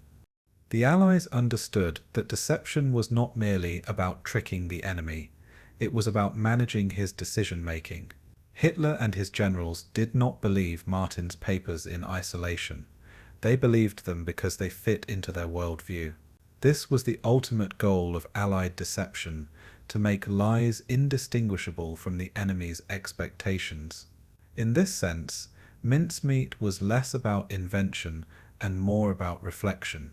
It held up a mirror to Hitler's fears and allowed him to see them as truth. The XX Committee ensured that every detail of Martin's identity, every whisper from double agents, and every leak through neutral states built toward this reflection. The Germans were not dragged into deception, they walked into it willingly. By confirming what they already suspected, the Allies gave them no reason to doubt. In war, the most effective lies are those the enemy tells himself. Mincemeat had provided the perfect script, and the Germans had played their parts without hesitation. Thus, Operation Mincemeat lived not as an isolated success, but as part of a grander story, the Allied mastery of deception. MI5 and MI6, once rivals, had joined hands in weaving an intricate web of lies. The XX Committee, with its stable of double agents, turned the enemy's own networks against him. Operation Barclay provided the framework, ensuring the corps in Glyndwr was but one piece of a larger puzzle. The Germans, blinded by trust in their compromised spies, believed what they wanted to believe, and Churchill, ever the strategist, saw in mincemeat a validation of his doctrine that truth must be protected by a bodyguard of lies. The wider tapestry ensured that the deception was not fragile, but durable, not obvious, but inevitable. In this theatre of shadows, the Allies achieved victories before the first shots were fired. The corpse of Major Martin was the most visible player, but the cast of deception was vast and unseen. Secrets within secrets had built a victory of imagination, one that would echo all the way to D-Day. Beneath the triumph of Operation Mincemeat lay an uncomfortable truth. It had succeeded because a human body had been turned into a weapon of war. For those who planned and executed the deception, the use of a corpse was a necessity born of desperation, a gamble that could save thousands of lives. Yet, even in wartime, such choices raised profound ethical questions. Was it right to use the remains of an individual without consent, transforming his death into a stage for lies? Could the dignity of the dead be set aside in the name of strategy? These questions were rarely spoken aloud by the planners, but they lingered uncomfortably in the shadows of their triumph. War often forced choices that blurred the line between necessity and morality. For Montagu and Cholmondeley, The moral weight of their plan never entirely disappeared. They had built a man out of fragments, but he had once been a man of flesh and blood, and that fact, however cloaked in secrecy, haunted the operation's legacy. The body used in the deception belonged to Glyndwr Michael, a Welshman whose life had been marked by poverty and hardship. Born in 1909 in the coal valleys of Wales, he grew up in a world defined by economic decline and limited opportunity. By adulthood he was destitute, struggling with unemployment, malnutrition and isolation. In early 1943, he died after ingesting rat poison in an abandoned London building. Whether by accident or despair, no one can say with certainty. His passing went unnoticed by most, unclaimed by family, his existence seemingly lost to history. Yet in death he was chosen for one of the most extraordinary roles of the war. To the planners he was anonymous enough to serve their needs, a man with no ties who would not be missed. But in truth he was a human being with a name, a past, and a story that deserved remembrance. The transformation of Glyndwr Michael into Major William Martin was both brilliant and unsettling. His unknowing sacrifice was at the heart of the moral dilemma. The planners rationalized their choice with the argument of necessity. The war demanded sacrifices, and if one anonymous death could save thousands of Allied lives, then it was justified. In their minds, Glyndwr Michael's body became a soldier in its own right, drafted into a service he never volunteered for. His anonymity made him useful, his lack of family ties a grim convenience. By turning his death into a deception, they believed they had given it meaning, transforming obscurity into significance. Yet such rationalizations did not erase the unease. Could a man's dignity be preserved when his identity was erased and replaced by fiction? Was it truly sacrifice if the individual had no say in it? These questions could not be answered easily, and so they were often avoided. But history, less forgiving, forces us to confront them in hindsight. The handling of Michael's body reflected both respect and pragmatism. He was dressed carefully in the uniform of a Royal Marine, his forged identity painstakingly constructed. The documents in his pockets gave him a fabricated life, a fiancé, debts and obligations, all the details of humanity. Yet when his body was released into the waters off Hulver, it was not as Glyndwr Michael, but as Major William Martin. The burial in Spain was conducted with honour, his grave marked and maintained as though he had been a true officer of the Royal Marines. In death he was given recognition he had never received in life, memorialized as a hero who never lived.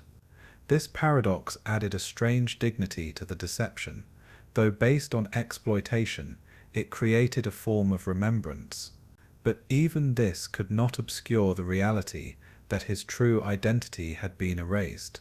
Glyndwr Michael had become a man who never was, and his story hidden beneath the layers of deception. His dignity lay entangled in both truth and lie. For the men of the XX Committee, questions of morality were deliberately pushed aside during the operation. They spoke of necessity, of saving lives, of achieving victory through cunning rather than bloodshed. Yet privately, some admitted to discomfort, aware that they had crossed a line rarely crossed in war. Using enemy dead as tools of deception was one thing, using their own dead was another. Michael had been British, a civilian, a man without choice in the matter.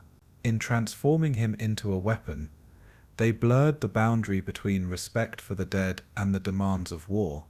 Montagu later reflected that it was the hardest part of the operation, not because of logistics but because of conscience.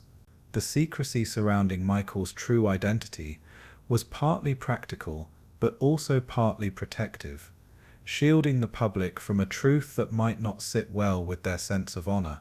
War demanded silence about such choices, but silence did not erase the weight of them.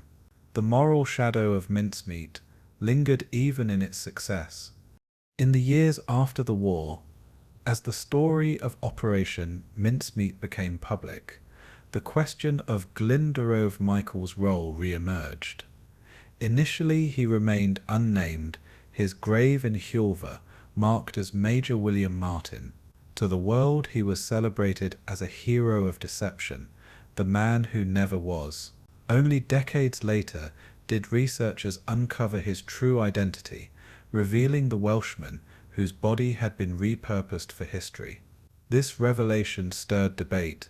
Had he been exploited, or had his death been redeemed by its use in saving others? Some argued that he had been given honor through his fictional identity, a hero's grave instead of a pauper's obscurity. Others insisted that his dignity had been compromised, his life rewritten without consent.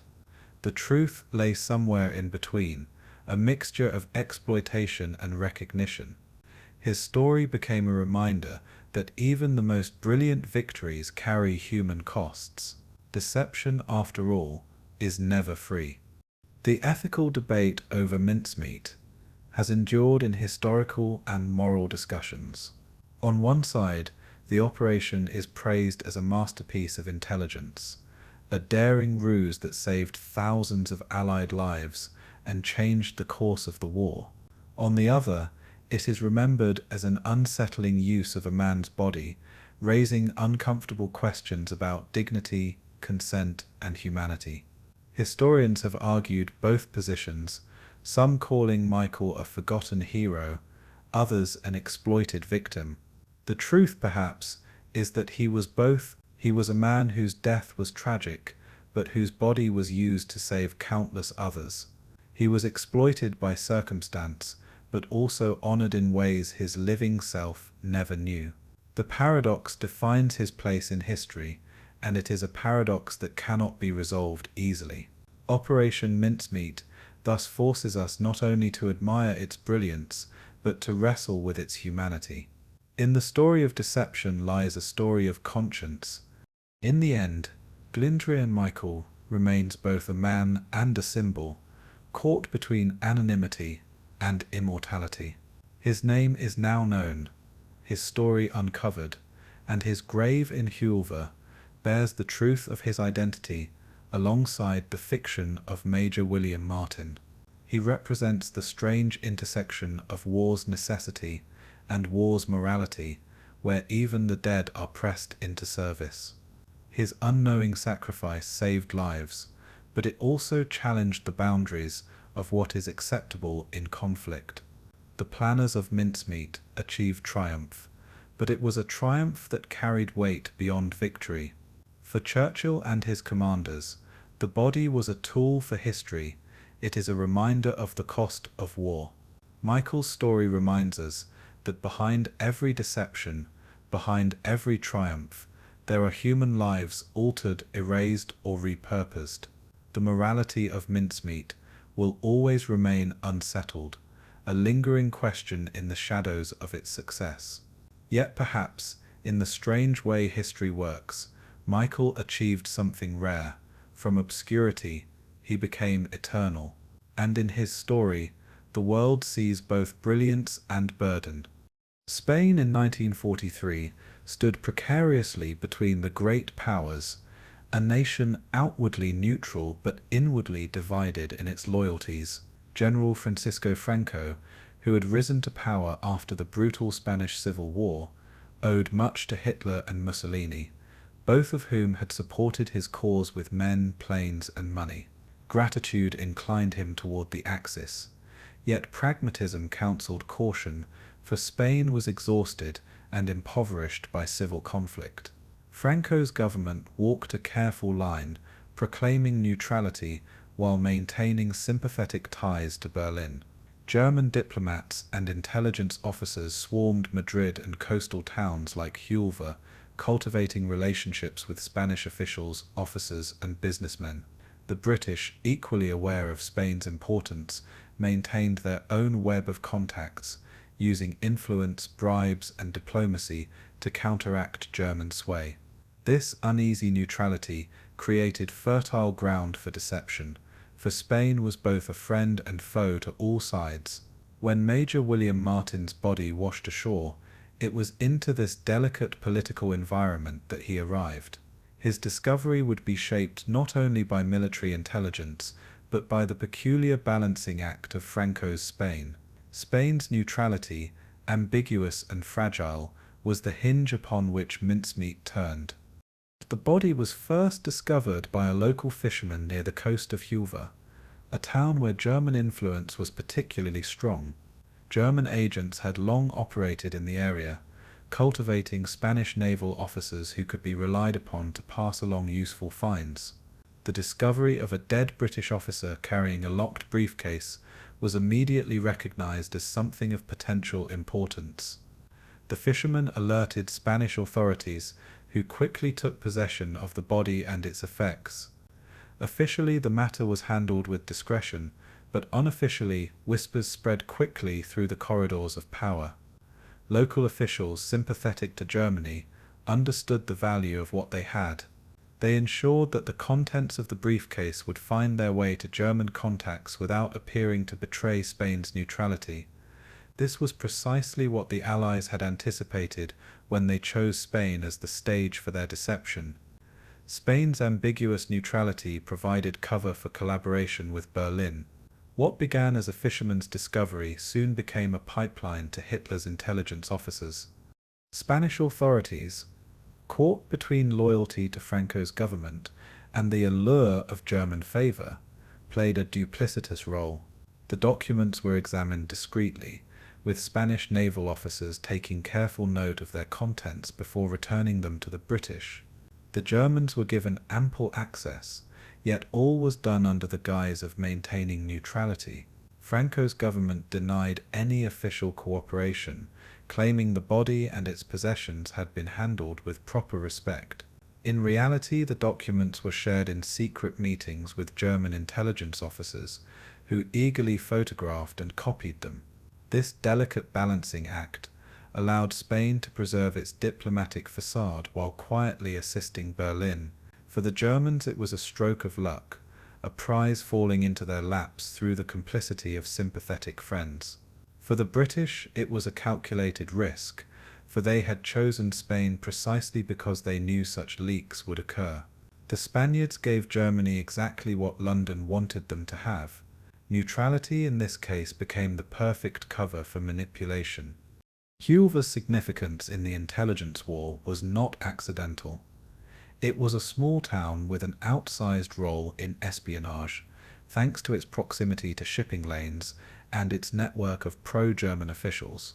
German agents in the region kept a close eye on British shipping, relaying information about convoys and naval movements. Spanish naval officers sympathetic to the Axis were more than willing to assist. The discovery of Major Martin fit neatly into this pattern, for local authorities already had established relationships with German intelligence. Admiral Canaris's Abwehr had cultivated these ties for years, ensuring that Berlin would receive any intelligence of value discovered along the Spanish coast.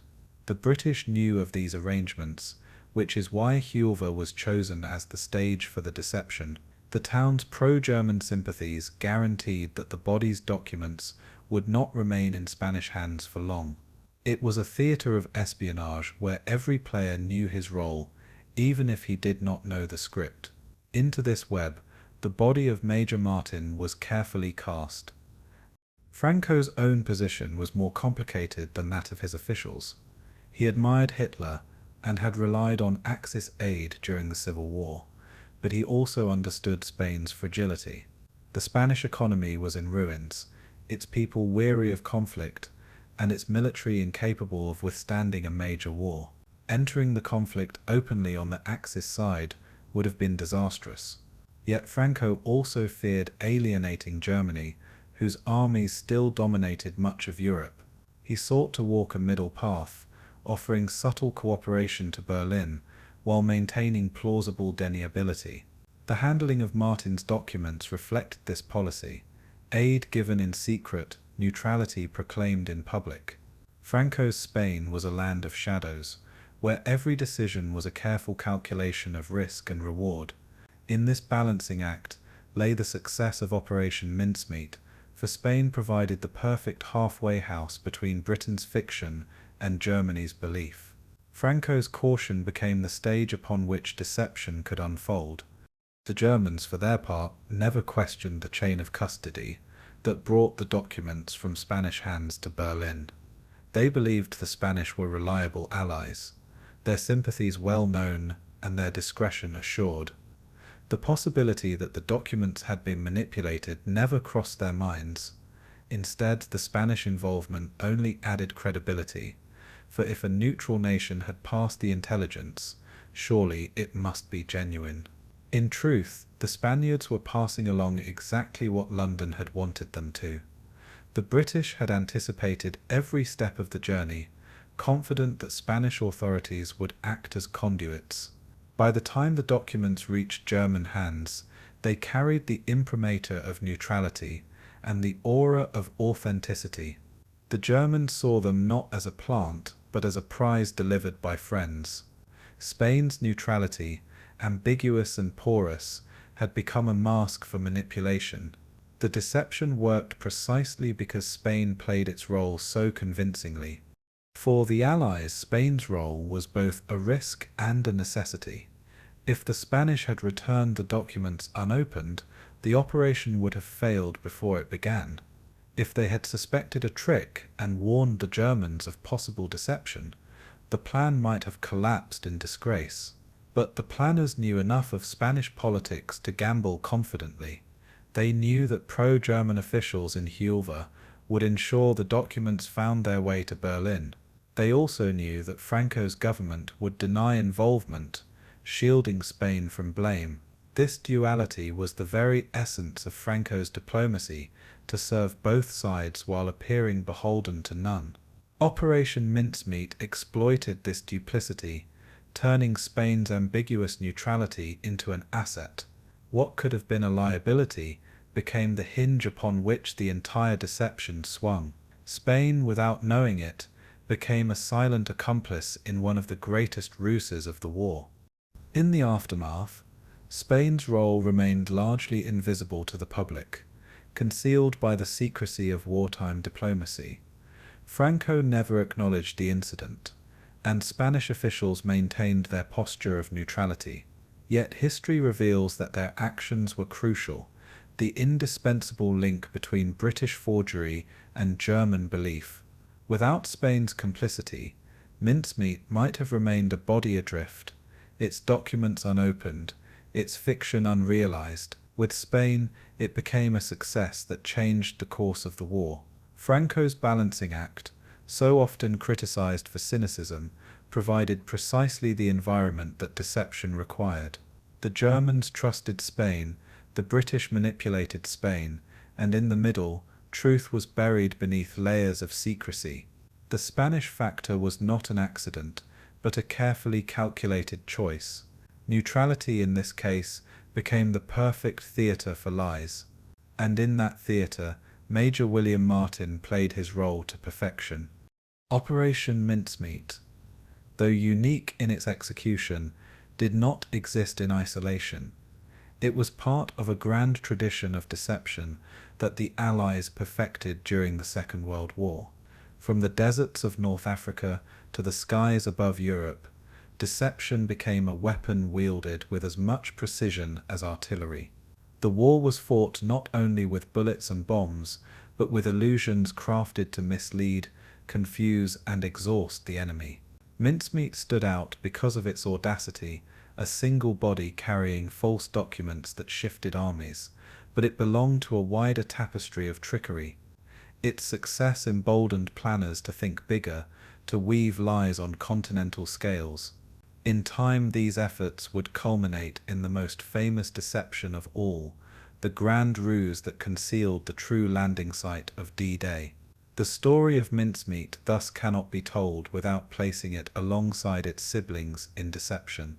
Together, these operations reveal the psychology of war, where belief can matter more than reality, and at their center was one man, Adolf Hitler, whose paranoia made him both a formidable enemy and a susceptible target.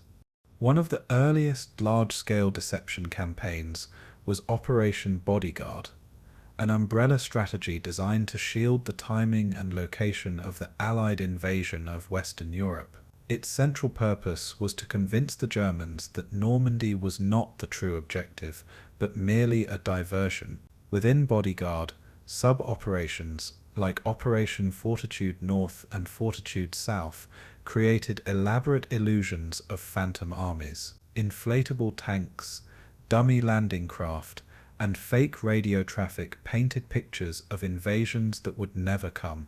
A fictional 1st U.S. Army group, supposedly commanded by General George S. Patton, was stationed in southeast England, preparing to storm the beaches of Calais.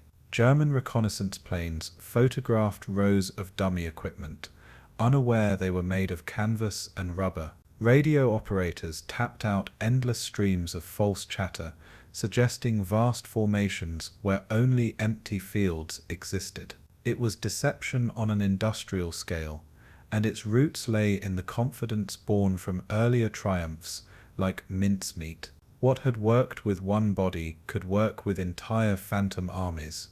Mincemeat's influence was most directly felt in the psychology of Hitler himself. The Führer's experience in 1943, when forged documents confirmed his fear of an invasion through Greece, left a lasting imprint. By 1944, he had become convinced that the Allies would once again attempt to mislead him. Ironically, this paranoia made him even more vulnerable to deception. When reports from double agents and false reconnaissance indicated a major invasion force at Calais, Hitler clung to the belief long after Normandy had been stormed. He kept valuable panzer divisions in reserve, waiting for a second invasion that never came. The shadow of mincemeat made him reluctant to trust his instincts, for he had been fooled before. Deception became not just a tactic but a psychological trap, ensnaring Hitler in his own doubts. The body that washed ashore in Spain had done more than shift armies in 1943. It had planted seeds of distrust that bore fruit a year later. Mincemeat's legacy was not confined to Sicily. It extended all the way to the beaches of Normandy. Operation Fortitude, the most famous deception of World War II, was in many ways the spiritual successor to mincemeat. Where mincemeat used the body of a single man, Fortitude created entire ghost armies. Where mincemeat relied on Spanish leaks, Fortitude relied on double agents and phantom radio signals. Both, however, shared the same principle to make the enemy believe what he most feared. In the case of Fortitude, the Germans already considered Calais the most likely invasion point, given its proximity to Britain. The Allies merely fed this expectation, reinforcing it with visual, electronic, and human signals. The genius of deception was not to create belief from nothing, but to amplify what the enemy already suspected. Mincemeat had shown the way, and Fortitude perfected it on a continental scale. The Germans, blinded by their own certainty, saw truth in lies, and in that blindness the path to victory was cleared. Yet not all deceptions were grand or glamorous. Many were small but essential. In North Africa, Allied forces under Montgomery had employed Operation Bertram during the Battle of El Alamein. Dummy tanks and fake supply dumps concealed the true axis of attack, misleading Rommel's forces about the direction of the assault. Wooden artillery pieces were placed under camouflage nets, while real guns were hidden until the last moment. Supply vehicles were disguised as tanks, tanks disguised as supply trucks, creating a battlefield of illusions. Bertram had proven that deception could determine the outcome of battles as surely as firepower. Mincemeat, conceived later, drew upon this tradition of creative misdirection. Each deception, large or small, contributed to a cumulative lesson. The enemy can be made to see what he expects to see. The brilliance of Allied deception was not in inventing fear but in sculpting it. The war became a contest not only of armies but of imaginations. The Germans, for their part, were not blind to the power of deception, but they often underestimated its scale. Their own attempts at misdirection tended to be localized, tactical, and short-lived. They did not build vast networks of double agents, nor did they orchestrate the elaborate fabrications that the Allies made routine. This imbalance gave the Allies a decisive advantage in the intelligence war.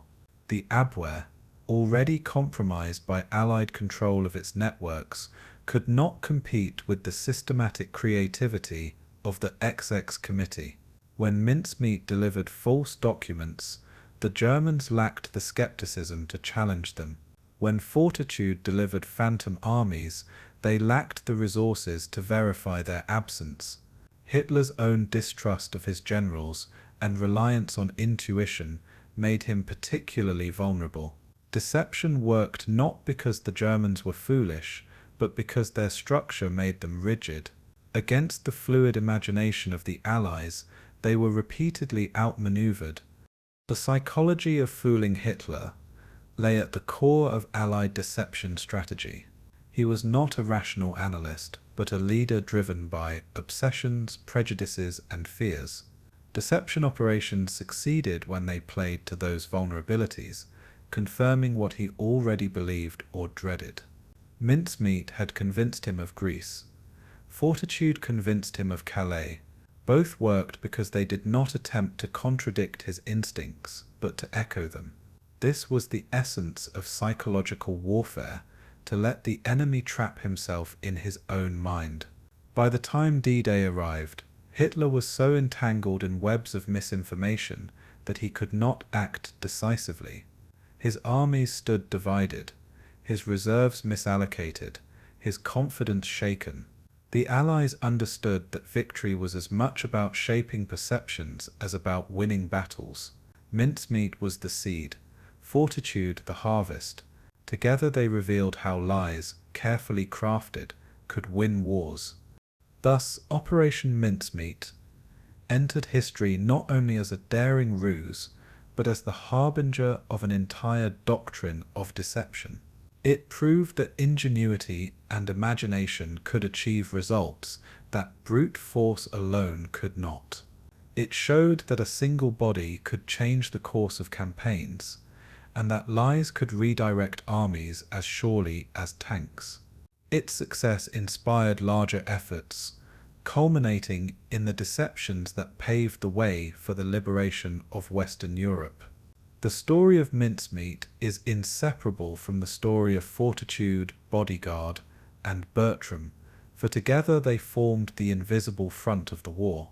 These operations worked not in isolation, but as parts of a philosophy that valued misdirection as a weapon. The Germans never fully recovered from the illusions that ensnared them, for each success built upon the last. In the end, the Allies did not just win with armies and fleets. They won with stories told so convincingly that even Hitler believed them. And in that victory of imagination, Mincemeat stands as the legend that began it all. For years after the war ended, the true details of Operation Mincemeat remained hidden in the vaults of official secrecy. The men who had orchestrated it carried their knowledge silently, bound by the Official Secrets Act and the unspoken code of intelligence work. To the world, the invasion of Sicily was remembered as a military triumph, with little attention paid to the invisible hand of deception that had eased its path. Even within military circles, the operation was spoken of only in whispers, its existence known but its mechanics obscured. The corpse in Spain, buried under the name of Major William Martin, remained a secret to all but a select few. In Spain itself, locals tended the grave of Martin, believing him a true hero, never suspecting that he had been an invention. For the British public, victory in Sicily and Italy was attributed to soldiers and commanders, not to the strange ruse that had begun with a drowned man. Yet curiosity lingered, as rumors of wartime trickery began to circulate in post-war years. The story was too unusual, too audacious to remain buried forever. In time, the truth would emerge, reshaping how the world remembered the war. The first hints of revelation came not from official channels, but from subtle leaks and scattered accounts. Intelligence officers, proud of their achievements, dropped cryptic remarks in memoirs and post-war writings. Journalists, sensing a hidden story, pieced together fragments, though never with complete accuracy.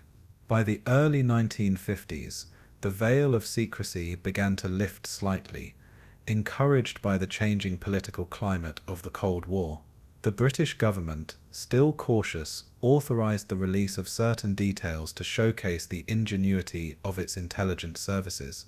In this context, Montagu, one of the masterminds of the deception, was permitted to publish his account. His book, The Man Who Never Was, released in 1953, became the first authoritative telling of the operation. Though heavily censored and selective, it revealed enough to capture public imagination. Readers were fascinated by the idea that a corpse could change the course of war. The strange tale of Major William Martin became a sensation, transforming secrecy into legend. Montagu's book struck a chord with audiences around the world who were hungry for stories of daring and ingenuity from the war. The narrative had all the elements of a thriller: mystery, secrecy, deception, and victory against overwhelming odds. For the first time, the public learned of the dead man who had carried false papers that fooled Hitler himself.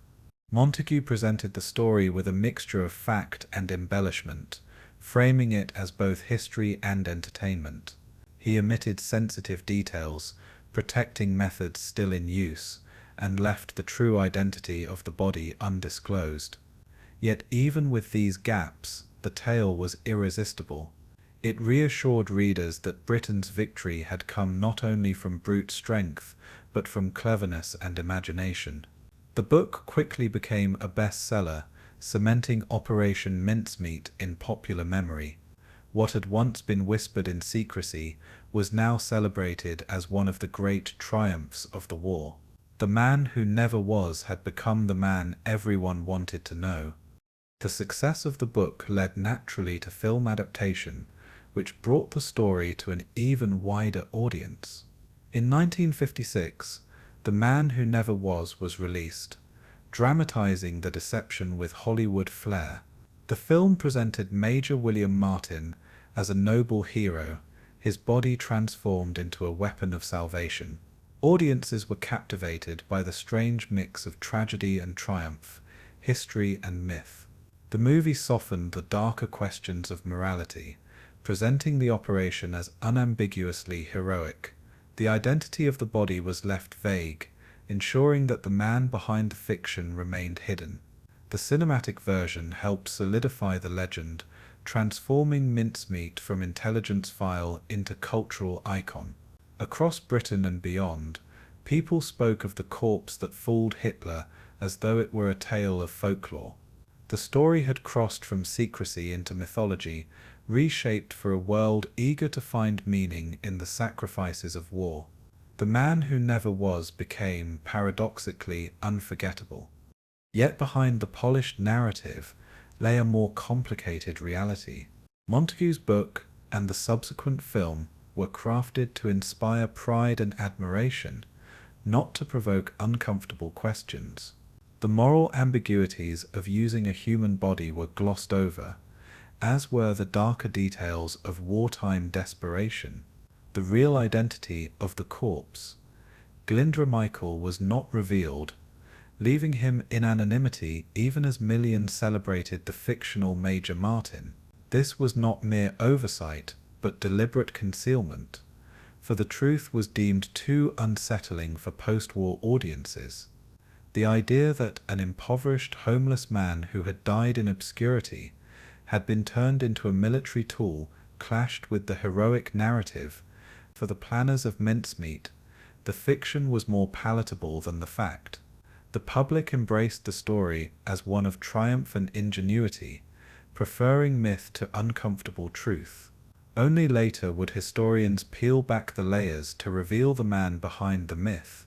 In the 1950s, the unveiling of Mincemeat was carefully managed, revealing just enough to inspire but not enough to disturb. Public fascination with the story reflected broader post-war desires. People yearned for tales that explained victory not only through sacrifice but through cleverness. The devastation of war had left scars, and stories of ingenuity provided comfort, proving that intellect could triumph over brutality. Operation Mincemeat fit perfectly into this mood, offering a narrative where imagination saved lives and cunning outwitted tyranny. It reminded people that the war had been fought not only with tanks and planes, but with ideas. The tale of Major Martin reassured the public that Britain's survival had depended on wit as much as strength. It also fed into the romantic notion of espionage, the secret war of shadows waged behind the headlines. Audiences were enthralled by the idea that a single deception could alter the course of history. Mincemeat was both history and parable, both truth and legend. Its unveiling became a cultural phenomenon as much as a historical revelation. Even as the public embraced the story, scholars and journalists began to probe deeper, searching for the hidden truths behind the myth. They examined official records, interviewed surviving participants, and compared accounts. Over time, the gaps in Montagu's version became more visible, raising questions about what had been left unsaid. The real identity of Major Martin remained elusive, a mystery that tantalized researchers. Some suspected the truth, piecing together clues that pointed toward Glyndwr Michael, but official confirmation was withheld for decades. The tension between secrecy and revelation gave the story an enduring allure. Each new discovery added layers of fascination as fact and fiction intertwined. Operation Mincemeat became not only a tale of wartime deception, but also a post-war puzzle, inviting endless curiosity. Its unveiling was partial, its truth hidden behind layers of deliberate obscurity, and that very obscurity kept the legend alive.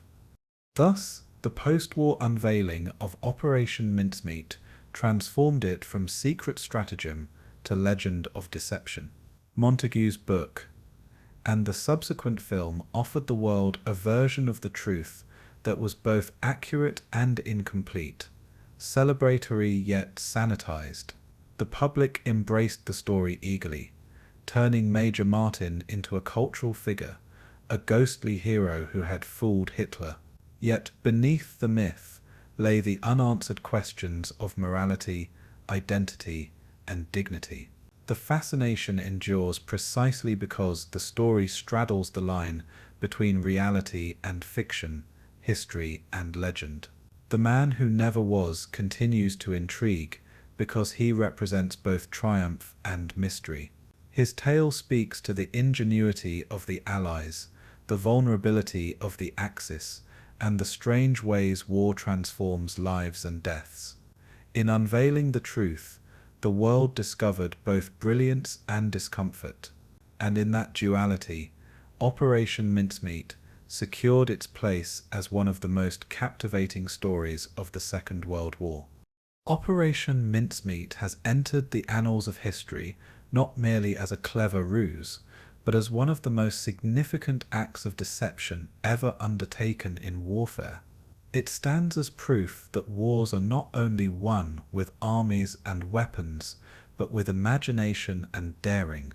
The operation showed that a single idea, executed with precision, could influence the course of campaigns and save thousands of lives.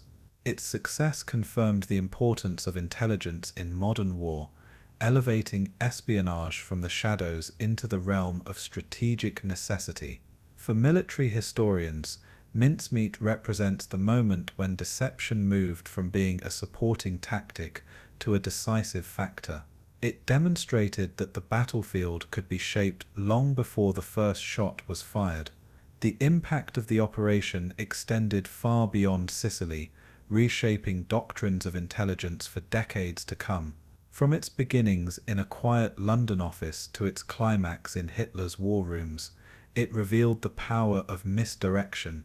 In this sense, mincemeat was more than a trick. It was a turning point in the history of deception, and its lessons echo long after the guns of 1943 fell silent. The historical reckoning of mincemeat's importance lies in its direct impact on the invasion of Sicily. By diverting German attention and resources to Greece and Sardinia, the operation ensured that Allied troops met lighter resistance than expected. This saved lives, accelerated the campaign, and contributed to Mussolini's downfall, reshaping the political map of Europe. Yet its significance cannot be measured only in troop movements and territorial gains. It proved the strategic value of deception as a weapon in its own right. The Allies would later expand on this lesson with operations like Bodyguard and Fortitude, which paved the way for D-Day. Mincemeat was the seed from which larger illusions grew, each more complex but rooted in the same principle. The deception became a case study in how to exploit enemy psychology, confirming fears rather than contradicting them. In retrospect, historians recognize that its success altered not only the Mediterranean campaign, but the mindset of Allied planners. Mincemeat was not just a clever ruse, it was a foundational victory of intelligence. The impact of Operation Mincemeat on intelligence practice was profound. It encouraged intelligence services to think creatively, embracing unorthodox methods in pursuit of victory. Where once espionage had been seen as shadow work, mincemeat elevated it into a strategic art form. The operation validated the use of double agents, forged documents, and elaborate cover stories as tools of war. It proved that deception could be systematic, integrated, and decisive, rather than improvisational and marginal. After the war, intelligence agencies across the world studied the operation as a model of psychological warfare. It influenced not only military planning, but also Cold War intelligence, where deception became central to espionage. The concept of manipulating enemy expectations, so central to mincemeat, became a cornerstone of modern intelligence doctrine. Even in an age of satellites and cyber warfare, the lesson remains: human belief can still be weaponized. Operation Mincemeat was a triumph of imagination that reshaped the future of espionage. The enduring fascination with mincemeat lies in the paradox of its central figure, the man who never was. Major William Martin, a fictional officer, carried with him an aura of reality so convincing that even Hitler believed in him. Yet behind the fiction was Glyndwr Michael, a man who had lived in obscurity and died in anonymity. His transformation into a hero of deception captures both the brilliance and the unease of the operation. To some, he is remembered as a victim, his body used without consent. To others, he is honored as a man whose death helped save thousands of lives. His grave in Huelva, first marked with the name of William Martin, now bears his true identity alongside the legend. It is both a monument to a real man and a symbol of the power of fiction in war. The man who never was remains unforgettable, precisely because he embodies both truth and lie, tragedy and triumph. His story ensures that mincemeat will always be remembered as more than a clever trick. Culturally, Operation Mincemeat has taken on a life far beyond its wartime context. Montagu's book, The Man Who Never Was, and its film adaptation cemented the story in popular imagination. Decades later, renewed books, documentaries, and films have retold the tale, each adding new details as archives opened and secrets were revealed. The operation has become a touchstone for espionage fiction, inspiring countless works that explore deception, identity, and manipulation. Its story resonates because it sits at the intersection of thriller and tragedy, blending the fantastic with the real. It reminds audiences that truth is often stranger than fiction, and that war produces stories as surreal as any novel. In popular culture, Major Martin is less a man than an archetype, the spy who never lived but changed history. His legend endures not only in history books, but in the imagination of the public. In this way, Mincemeat transcends its wartime origins, becoming a story retold across generations.